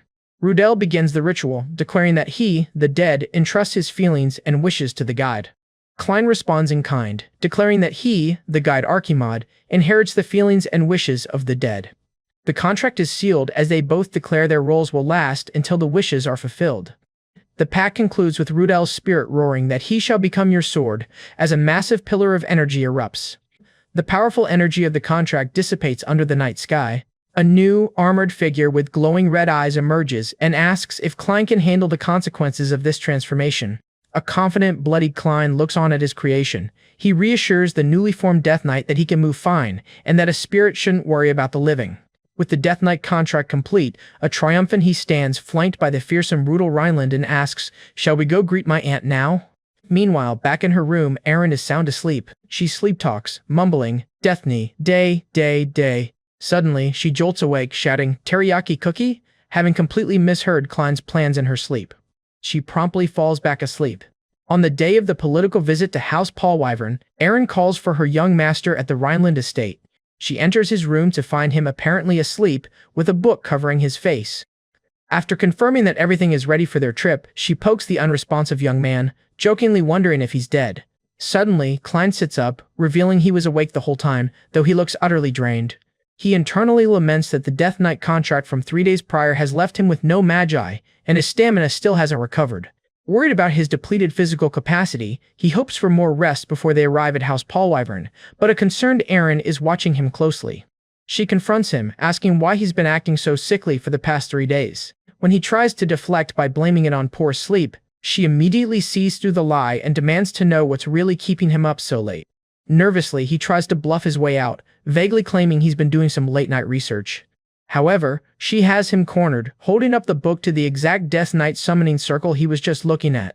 Flustered, he scrambles to snatch the book back, claiming he was just reviewing the forbidden magic. She demands to know what he was doing alone at dawn behind her back. Just as he is caught, his knight, Dunkel, appears in the doorway, his serious expression showing that he overheard their suspicious conversation. Klein freezes, completely shocked by the terrible timing of his knight's arrival. He internally panics, realizing his loyal knight must have heard everything. As he stammers, he fears the worst, that Dunkel will discover he turned his own ancestor into a Death Knight. His mind flashes to an image of the fanatical priest Garrison finding out and gleefully preparing to purify him. As the panicked young master tries to explain, Dunkel approaches him with an unreadable expression. He then places a firm, reassuring hand on his shoulder. To Klein's utter confusion, he tells him it's fine and that he shouldn't be ashamed. Initially relieved, he thinks his knight is simply letting his suspicious behavior slide. A moment later, however, the true, horrifying meaning of Dunkel's words begins to dawn on him. Dunkel then turns to Aaron and begins to explain the situation with the utmost seriousness. He confidently informs her that the young master is simply going through a very important phase. When a confused Aaron asks for clarification, he assures her that this kind of behavior will soon become frequent. Dunkel confirms that his sickly appearance is a completely natural phenomenon, much to Klein's bewilderment. The knight gravely explains that his exhaustion is due to the vigorous energy of puberty, leaving the ancient necromancer utterly speechless. As Klein desperately tries to correct the wildly inaccurate assumption, Dunkel calmly tells him there's no need to worry. Giving a confident thumbs up, he declares that this is a stage every man goes through, while Klein furiously shouts that he's wrong. Dunkel cheerfully tells him there's no need to be shy about his nightly activities. An embarrassed Klein vehemently denies the accusation, questioning why he'd be doing such a thing alone at night. Dunkel then announces he's going to report this joyous occasion to the Duke, sending Klein into a full-blown panic. He reasons that as his escort knight, it is his duty to announce such a momentous milestone. To twist the knife, he adds that Klein's older brother, Dellen, has already gone through the same phase, leaving the young master utterly defeated. With a casual farewell, he exits the room, leaving chaos in his wake. Fuming, Klein mutters that he should have turned Dunkel into a Death Knight instead, only to be snapped back to reality by Aaron. He lunges for the door, desperately yelling for his knight to come back. But as he bursts out of his room, he comes face to face with an unexpected visitor, Commander Laya. Laya stands impassively in the hall, having arrived to escort him. She calmly states that she came to retrieve him for his scheduled visit. Klein is perplexed, wondering why a high-ranking noble like her would come personally instead of a regular servant. A horrifying thought then crosses his mind. She might have been standing right outside his door. He nervously asks if she overheard their embarrassing conversation, but she bluntly states she has no interest in his private affairs. She urges him along, while our guy complains that Grand Duchess Helion is using her, the young lady of a ducal house, like a common errand runner. As they head to the carriage, he steels himself, recognizing Helion as a major political threat and resolving to firmly establish his own power during this visit. As he enters the carriage, he mentally prepares to use his new Death Knight, Rudel, if the situation calls for it. He's shocked when Laya joins him in the same carriage, despite a second one being available, and asks where Aaron is. Laya explains that his maid wanted to ride a horse, pointing to the delighted Aaron enjoying her ride up front. When he tries to move to the other carriage for privacy, the commander flatly refuses to let him leave. She curtly insists that they will travel as they are. Klein is stunned by her forceful command. He realizes with dread that he is now trapped alone in the carriage with this unpredictable knight commander. House Paulwyvern, a family of dragonslayers, is currently split into two warring factions. The power struggle is between the Grand Duchess faction, led by Klein's aunt Helion, and the conservative faction, led by the previous duke's eldest daughter Laya. He deduces that since Helion's faction holds the real power, Laya was likely forced to personally escort him on her rival's orders. Once the carriage is moving, she wastes no time and bluntly orders him to take off his clothes and crosses her arms with a dead serious expression, making it clear this is not a request. The two sit in a tense silence on opposite sides of the carriage. A bewildered Klein can only ask, "Why? Are you serious?" Internally, he curses his luck, wondering why everyone seems determined to harass him today. The situation feels uncomfortably familiar, reminding him of her previous strange behavior. He sarcastically asks if she's robbing him, but she ignores the joke and sternly repeats her demand. Deciding to uncover her true motive, he demands to know why she's ordering a young master of Rhineland to disrobe. Laya begins her explanation by asking if he's aware of the strange occurrences recently reported outside his family's territory. Her sharp gaze indicates the gravity of the situation. She describes how people had been suddenly going on rampages, wielding abnormal, superhuman strength. These berserk states are so extreme that they defy all common sense. While he dismisses it as a new type of magic, she connects it to him by bringing up his trial by combat. She points out that he does not have the hands of a knight, yet somehow possessed the swordsmanship to defeat an imperial knight. She then directly theorizes that Klein possesses the same abnormal strength as the berserkers. She reveals that the common trait among them is irregularly bulging blue veins, and she must check his body for these same marks. Klein is caught off guard, as this is the first he's hearing about these blue veins. Deciding to counter with psychological warfare, he cryptically responds that people change. He then launches into a philosophical speech about how time changes people, their feelings, and their abilities. He argues that swordsmanship is a combination of talent, effort, and necessity, all of which can lead to rapid growth. As he concludes that nothing stays the same, she remains silent, seemingly caught off guard by his argument. Sensing an opening, he pivots to mockery, asking why, if everything changes, he's still shorter than her. She pokes fun at his physique, calling him a kid with narrow shoulders, to further throw him off balance. Changing the subject completely, he cheekily brings up the promise she made to him before the trial by combat.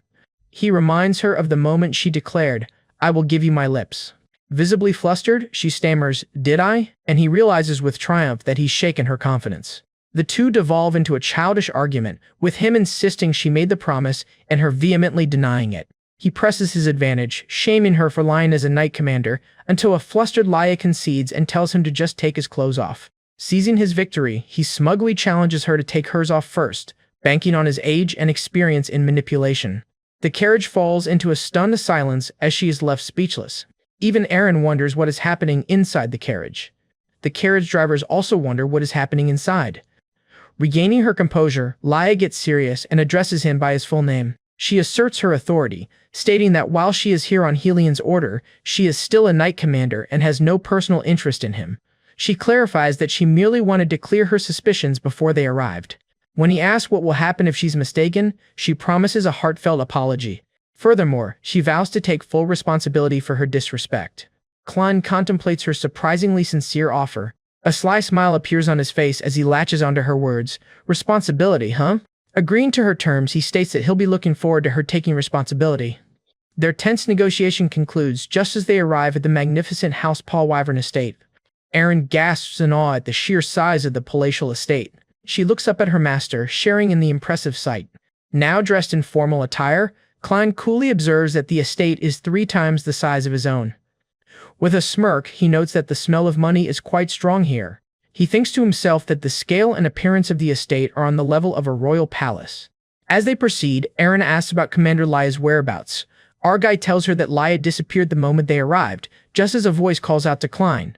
He turns, surprised to be addressed with the formal title, Lord Rhineland. An elderly man introduces himself as Gordon, the head butler of the Paul Wyvern Duchy. Klein politely greets him, while Aaron, standing behind, is still comically preoccupied with the idea of her master going through puberty. Gordon smiles warmly and gestures for them to head inside. He leads them into a breathtakingly grand hall, announcing that Grand Duchess Helian awaits. As Klein and his small entourage walk through the opulent hall, the other nobles murmur amongst themselves. Gordon remarks that it's been a long time since a member of the Rhineland ducal house has paid them a visit, and adds cryptically that with the young master's presence, many things will soon change, hinting at the duchy's internal struggles. Klein finds the butler's comments strange, wondering why one of the late duke's closest aides would be so open with an outsider. Sensing a potential ally in the ongoing power struggle, he decides to probe for more information. However, just as he's about to ask how the late duke died, a powerful female voice interrupts from the top of the grand staircase, saying, "You're finally here." The mysterious woman, holding a fan, remarks that he looks exactly like his mother. The party guests are shocked to see the Grand Duchess herself has come out personally to greet her nephew. An attendant bellows for the crowd's attention. He formally announces the Grand Duchess's entrance, and the entire hall of nobles immediately bows in respect. Only Klein remains standing as head butler Gordon bows deeply beside him. His gaze is fixed on the figure descending the stairs. The focus shifts to the elegant lips of the approaching Duchess.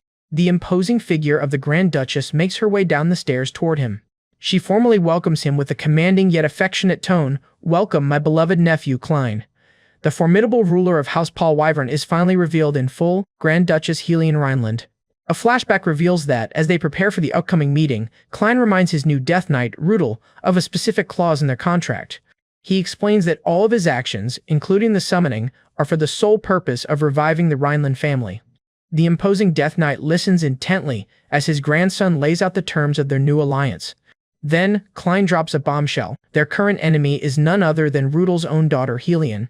The narrative introduces the formidable Helian. She is Heinkel's sister, who married into House Paul Wyvern, one of the Empire's 3 great duchies. A woman of immense political power, she is known for her cold judgment and unshakable composure. After her husband's death, she strategically allied with the Empire, engineering the downfall of the Rhineland main house. Back in the present, the formidable Helion, now the leader of the Branch family forces, personally greets her nephew Klein. As he enters the lavish estate, guests whisper amongst themselves about the infamous boy who claims to be the reincarnation of Archimod. His maid, Erin, ever the innocent, asks him what her role is in this tense political meeting. Wanting to keep her safely out of the way, he simply directs her to a table laden with sweets. Excitedly, she runs off, completely oblivious to the dangers surrounding them. He watches her go, wryly noting that the mountain of cookies won't last long against her appetite. The meeting takes place within the grand and opulent castle of House Paul Wyvern. Inside, Klein formally greets his aunt from the end of a long, intimidating table surrounded by guards. Flanked by her son Hector, she coolly invites him to take a seat. The hostile young man is Hector Ross Paul Wyvern, the proud heir of the house. Klein immediately notes the undisguised animosity radiating from his cousin. Within his mind, Rudel's spirit addresses him by his true name, Archimod. The former duke gives him a stark warning: do not force him to raise a hand against his own daughter. Annoyed that his grandfather clearly didn't read the fine print of their contract, Klein is brought back to reality by his aunt's voice. She says that if anything makes him uncomfortable, he can tell her anytime. Our guy eyes the guards lining the hall, fully aware that he has walked into a den of wolves. In his mind, he can almost see the blades being sharpened against him from every direction. He understands that he is completely surrounded by enemies, each one waiting for him to make a single mistake. Helion feigns warmth, remarking on how much her nephew has grown. She then tries to disarm him, saying he looks just like his mother, Claire, but he meets the comment with skepticism. Unfazed by her compliment, Klein coldly states that he has no memory of the mother who died when he was so young. Cutting through the pleasantries, he asks his aunt to get to the point, much to Hector's visible annoyance. Helion clarifies that she isn't trying to buy his favor, but is instead offering him a choice. She then formally extends an invitation: abandon the failing House Rhineland, the offer is clear, break free from his family, and come under her powerful wing. She acknowledges his impressive recent victories, from defeating an imperial knight to humbling Count Conwell. Furthermore, she credits these achievements to his own power, subtly separating him from the family name. She paints House Rhineland as a fractured, sinking ship, justifying her own decision to ally with the Empire for the sake of survival. With finality, she declares that the era of relying on a family's name alone is over. He pushes back, questioning if her solution is for them to become nothing more than the Empire's dog. Using a nearby servant pouring wine as an analogy, she begins to explain her grander political philosophy. She explains that while a single droplet of water may lose its form when it joins a river, its fundamental existence has not vanished. And concludes her metaphor with a sly look, suggesting that one day, that small droplet might even reverse the river's flow. He immediately sees through her deception, realizing she plans to use the Empire only to eventually seize power for herself. This explains the Branch family's new boldness. Enraged by Klein's perceived disrespect, Hector can barely contain his anger. Helion presses on, urging him not to waste his talent on a sinking family, and promising a reward more precious than life itself. The reward she offers is the mysterious and powerful concept of time. She explains that even the greatest heroes and devils are ultimately erased by the passage of time. Power, honor, everyone and everything in the world must eventually bow before it. However, she claims to possess a special power that can offset time, a power she is willing to share if he joins her. He considers her offer, wondering if she's bluffing, but her calm demeanor suggests otherwise. In response, Klein admits he's not even sure why he bothers to protect Rhineland himself. Then he turns her own words against her, cheekily stating how annoying it is when someone else breaks your things. His unexpected response momentarily stuns Helion into silence. With a smirk, he declares that if he's the one to ruin the family, that's a different matter entirely. To punctuate his rejection, he spills his wine, vowing not to hand over the family to anyone until he understands its future. Her mask of composure finally cracks, revealing the fury and disbelief beneath at being so brazenly refused. Our guy coolly tells her there's a first time for everything, and that she'll be thinking about this refusal for a long, long time. This final insult is too much for Hector, who springs to his feet and draws his sword. The enraged heir stalks toward his cousin, intent on defending his mother's honor. His eyes burn with murderous intent. He then presses the blade to Klein's throat, making his challenge clear. Hector demands that he kneel and beg for forgiveness, and perhaps his insolence will be overlooked. Klein simply scoffs at the demand, dismissing his cousin as a mama's boy. Hector sneers back, claiming a bastard like him couldn't possibly understand such noble love. He delivers a low blow, callously remarking on how Klein grew up without a mother. The insult lands, but even Hector is taken aback by the sudden, chilling shift in Klein's demeanor. Brandishing a dinner fork, Klein coldly schools his cousin on not butting in when adults are talking, questioning his table manners. And just like that, the dinner party has devolved into a tense standoff between the two heirs. Adult? Hector scoffs, unable to believe a brat as young as Klein would dare to lecture him. But Klein shuts him down, revealing a glimpse of his true, ancient self by stating he's far older than his cousin could ever imagine. He then dismisses the fuming Hector as a mouthy little brat. Finally, Helion steps in, ordering her son to stand down. Though he apologizes for his behavior, Hector insists that Klein's insult to the Grand Duchess cannot go unpunished, and declares his intention to take at least one of Klein's hands as recompense. Just then, he attacks, bringing his massive blade down on the table and shattering it, but our guy dodges it. After that, Hector catches the fork and knives and hurls them toward him. Our guy unsheathes his sword. After that, Hector lunges at him and swings his sword. But our guy effortlessly blocks it. He gracefully dodges and weaves through Hector's clumsy attacks, making a complete mockery of their duel. He then notes that while his cousin's sword trajectory is decent, it's nowhere near enough to touch him. With a sudden move, he trips up his cousin, completely catching him off guard. With a sudden move, Klein grabs Hector by the throat and slams him face first onto the remains of the dining table. The proud heir of House Paulwyvern is left utterly defeated and humiliated. Pinning him down, Klein mockingly agrees with his aunt that his time is indeed more precious than his life. He leans in, cryptically stating that he's only just woken up after a very, very long time, and he coldly asks why he should waste his precious, newly awakened time on a pest like him. The question hangs in the air, dripping with menace. His killing intent becomes palpable as he genuinely considers ending his cousin's life right then and there. But just as Hector stares into the face of death, a voice commands them to stop. A massive hand grabs Klein's shoulder as the imposing figure of a knight named Sanchez appears. Helion's personal knight, Sanchez, formally intervenes, ordering our guy to return to his seat. Klein is stunned, realizing the knight's skill is so great that he hadn't sensed his presence until the man's hand was on his shoulder. From her seat, Helion watches the entire exchange with cold, calculating eyes. Our guy internally chastises himself for getting so worked up. He tries to reason that continuing the fight is pointless, as they would only tire themselves out. So when the knight pulls him back, he leaves Hector alone. Hector then moves toward the table, reminding our guy that his mother has shown him mercy. But his pride is too wounded, and he picks up a knife from the table. "I haven't," he screams, lunging for one final, desperate attack. As the knife comes dangerously close to our guy's eye. Suddenly, in a shocking entrance, Commander Laia steps in and deflects the attack with a powerful strike to Hector's arm, sending the knife flying away. Both Hector and his knight are completely stunned by the sudden and violent intrusion. Even a bewildered Klein recognizes the chaotic knight commander, Laia. Standing gracefully amidst the chaos, she declares that she has come to take responsibility for her earlier rudeness in the carriage.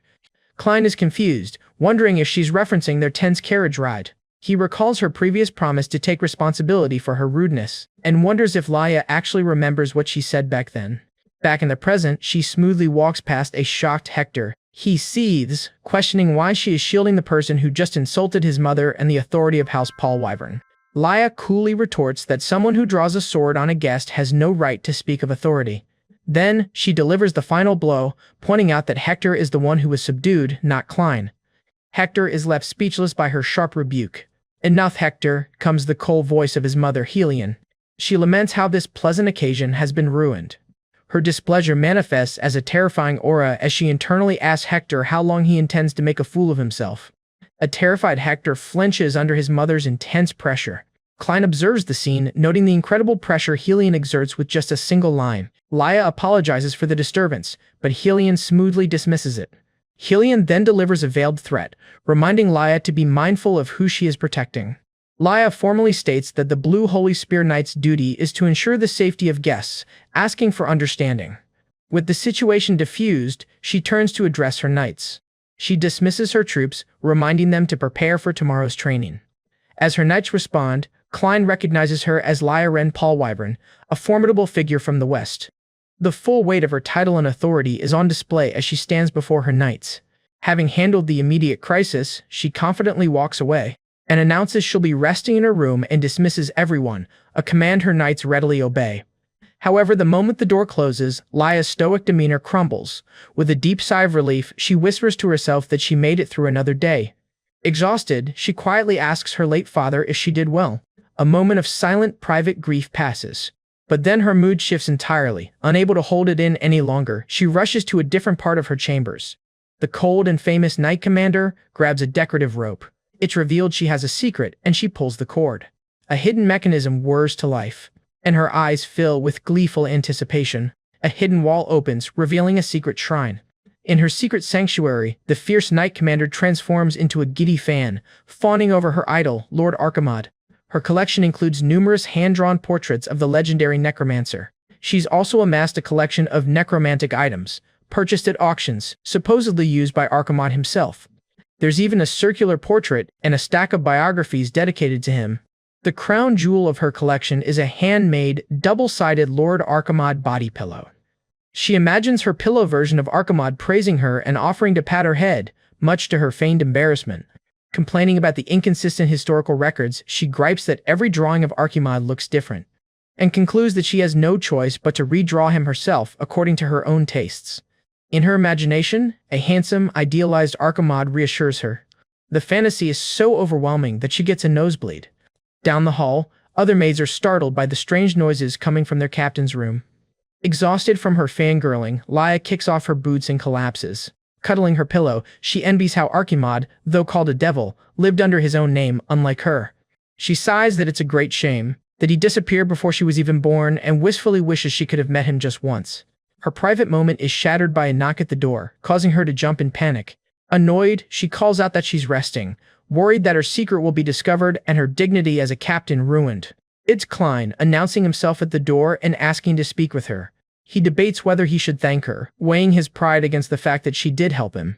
Inside, Laya frantically wonders if she should just ignore him and let him leave. But she hesitates, remembering the rumors that Klein is the reincarnation of her idol, Lord Archimad. After investigating him several times, she found no trace of necromancy or any other spells. However, the only truly suspicious thing is his abnormally fast improving swordsmanship despite having no mana. And above all, she remembers the look in his eyes during the trial by combat, and recalls they were the eyes of someone hunting prey. Concluding he's from the same treacherous Rhineland bloodline as Helion, she decides she must never let her guard down around him. But before she can decide, her door swings open and Aaron bursts in, marveling at the size of the room. A flustered Laya protests that she never said they could come in. Klein ignores her protest and formally thanks her for her help. He acknowledges that she must be careful around Helion and genuinely thanks her for intervening. Laya is taken aback, wondering if she overthought things, as he only came to say thanks. Seizing the opportunity, Klein gets right to the point. "Do you want to make a deal with me?" And reveals that he learned from Gordon that the death of the previous Duke of Paul Wyvern was suspicious. Gordon had told him that, although the death was officially reported as an illness, Helion was the only witness and holds the will, implicating her in the death of Laya's father. Our guy lays out his proposal. Since they have a common enemy in Helion, they should exchange what they need. He suggests that she hand over the Branch family's information and resources to him, then he will find a way to shake Helion's power.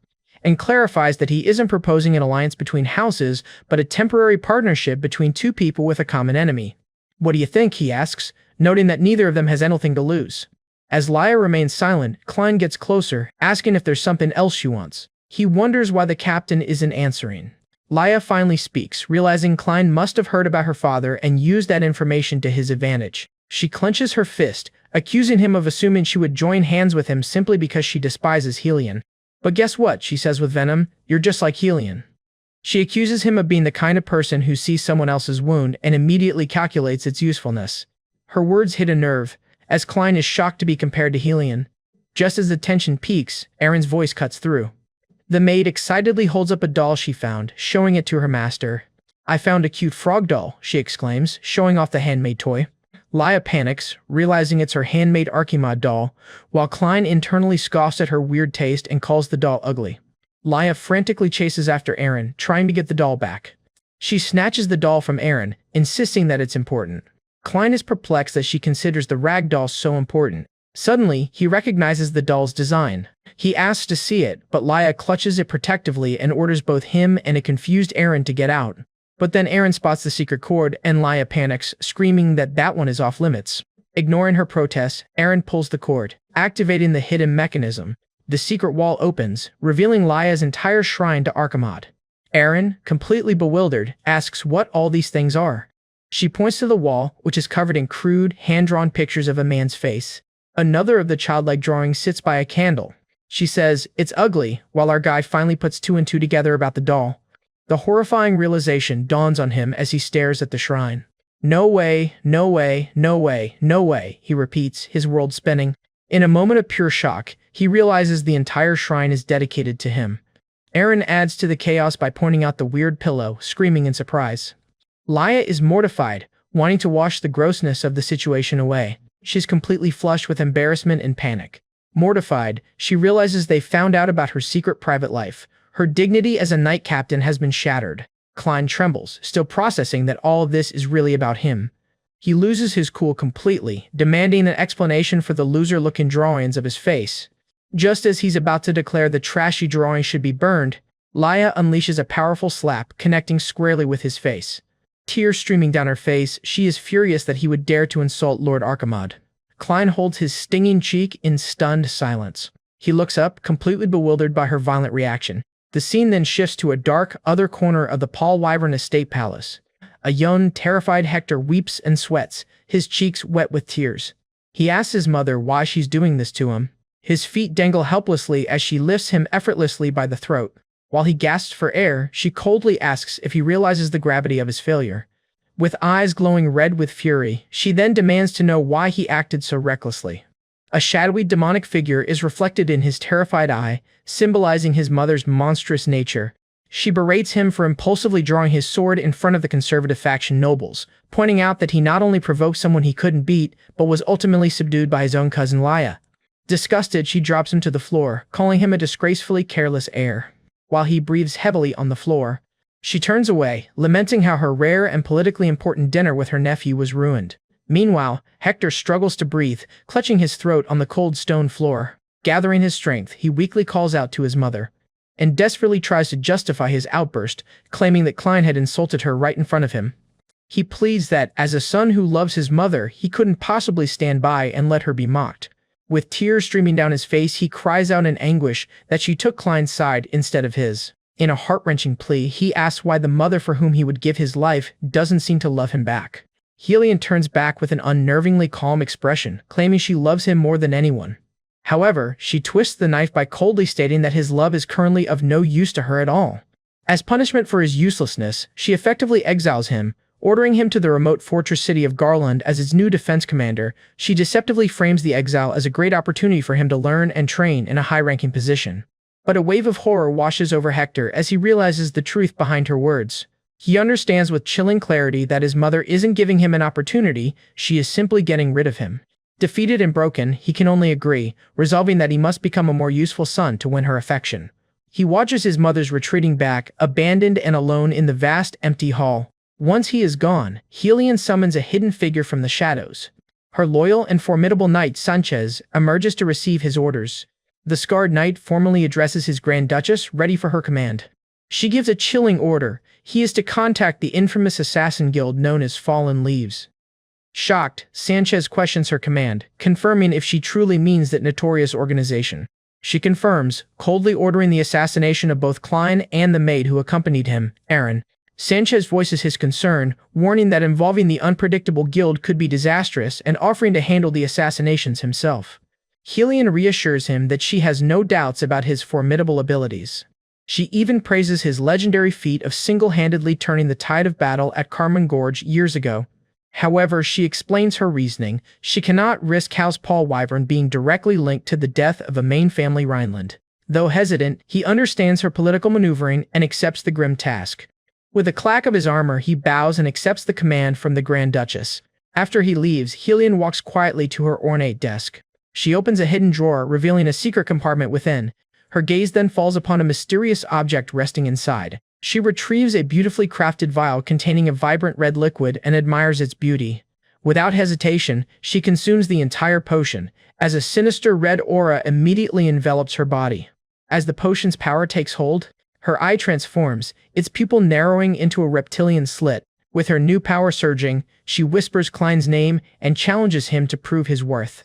Her eyes glowing with dark power, she dares him to demonstrate that he is worth the effort of keeping alive. The scene then cuts back to Klein and Laya, the tension thick in the air after she slapped him. Laya is frozen in shock, her mind racing as she processes what she has just done. In a wave of panic, she realizes the gravity of her action. She, a knight commander, has assaulted the second master of a rival ducal house. While a stunned Klein wonders what just happened, she desperately tries to explain her outburst. She confesses her bizarre and contradictory feelings. The man she idolizes, Archimod, is also the person she despises most in the world. Klein is left utterly baffled by her paradoxical declaration. Panicking, she scrambles for an excuse, claiming her obsession with Archimod is merely part of a knight commander's duty to study history and know one's enemy. She frantically thinks to herself that she must smooth this over, or rumors of her secret will ruin her dignity as a commander, so she latches onto the excuse, loudly feigning agreement that she has been collecting materials for historical study. Klein questions the nature of her studying. Playing along with a strained smile, he tells her she's working hard, while internally screaming that he is totally screwed. He internally mocks her excuse, questioning whether such intense hatred is really just for studying history. In his horrified imagination, he sees Laya as a terrifyingly muscular figure, the power of her slap leaving him dumbfounded. He realizes with dread that if a fanatic like her ever discovered his true identity as Archimod, she would surely try to kill him. His bigger fear, however, is that she might hit him a few more times first. Meanwhile, Aaron curiously examines a doll. When Aaron innocently remarks that the doll looks just like Klein, he and Laya simultaneously roar in furious denial. Deciding he's had enough stress for one day, Klein grabs Aaron's hand to flee, but Laya calls out for him to wait. Having regained some composure, irresolute, she declares she will accept his proposed deal. She then sincerely apologizes for striking him, admitting she got too emotional and that his assessment of her situation was correct, and confesses that she cannot stop Helion by herself and had let her own useless pride stand in the way of asking for help. She states, "As for the terms of the deal, we can each decide," but she is cut off mid-sentence.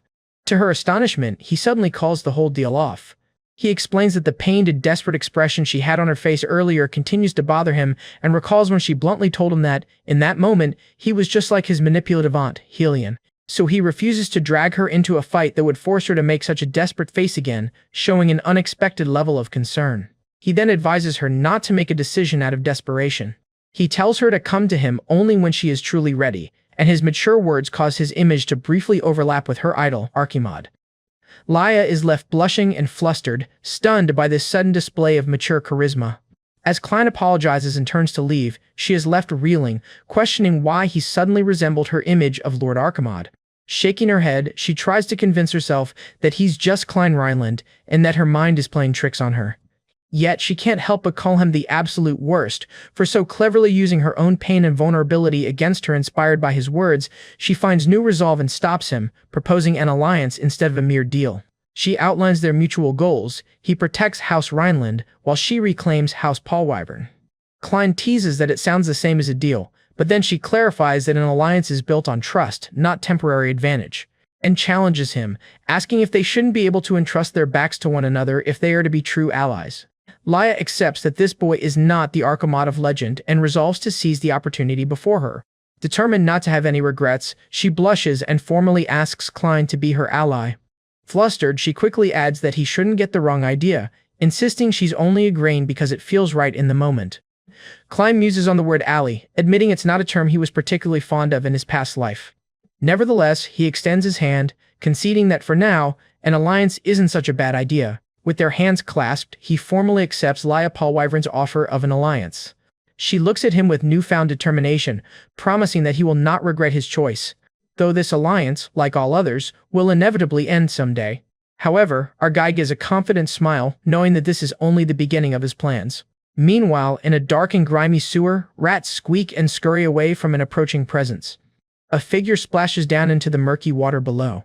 The cloaked agent, sent by Helion, navigates the hidden tunnels beneath the city. His journey ends before a large, heavily reinforced metal door, the entrance to the assassin's den. He approaches a small, dark slot set within the imposing door. He reaches into his cloak to retrieve the payment and signal. Placing a special coin in the slot, he announces that he has a request for the fallen leaves. The coin rests in the darkness, awaiting collection. A grotesque, long-nailed hand darts out and snatches the coin, accepting the offer to parley. The agent states the grim details, the assassination of Rhineland's second young master. He adds a crucial detail, confirming that the hit must also include the maid accompanying him. Just then, the door opens. A hunched intermediary of the Fallen Leaves appears and leads the agent away, and explains the guild's primary rule: there is no face-to-face contact with the assassins themselves. He then provides a magically bound scroll, telling the agent to use it to connect with them directly. But the agent is given a stark warning: do not open your eyes during the process under any circumstances. As he follows the instructions, he is consumed by a vortex of dark energy. In a shadowy psychic space, a disembodied voice from the guild announces that they will verify the request. The assassins confirm the targets: Klein Rhineland and his maid, and note that they are currently under Laya's protection. An additional fee is demanded to bypass the Night Order's surveillance, which the agent promptly agrees to pay using a rare potion. He presents the potion, something unobtainable even for the Imperial family, and promises 10 more upon the mission's completion. Payment is confirmed, and the guild's leader announces that 3 assassins from Fallen Leaves will be deployed. The contract is sealed as the guild leader vows to eliminate them all. As a storm rages, the stage is set for the impending assassination attempt. Back in his room, Klein's ethereal Banshee Scout phases through the window to deliver her report. The spectral scout whispers directly into her master's ear, relaying the critical intelligence she has gathered. She reports the details of Helian's plot, confirming she has contacted the Fallen Leaves to assassinate him, and recounts the entire conversation between Helian and Sanchez, leaving no doubt about the imminent threat. Klein listens calmly as his loyal spirit completes her surveillance report. At this, he confirms that his aunt, Helian, has finally made her move. A sinister smile spreads across his face as he relishes the opportunity to finally unleash his necromancy. Hey everyone! If you enjoy this video, don't forget to hit the like button and subscribe to the channel. It really helps me out and lets me bring you more great content.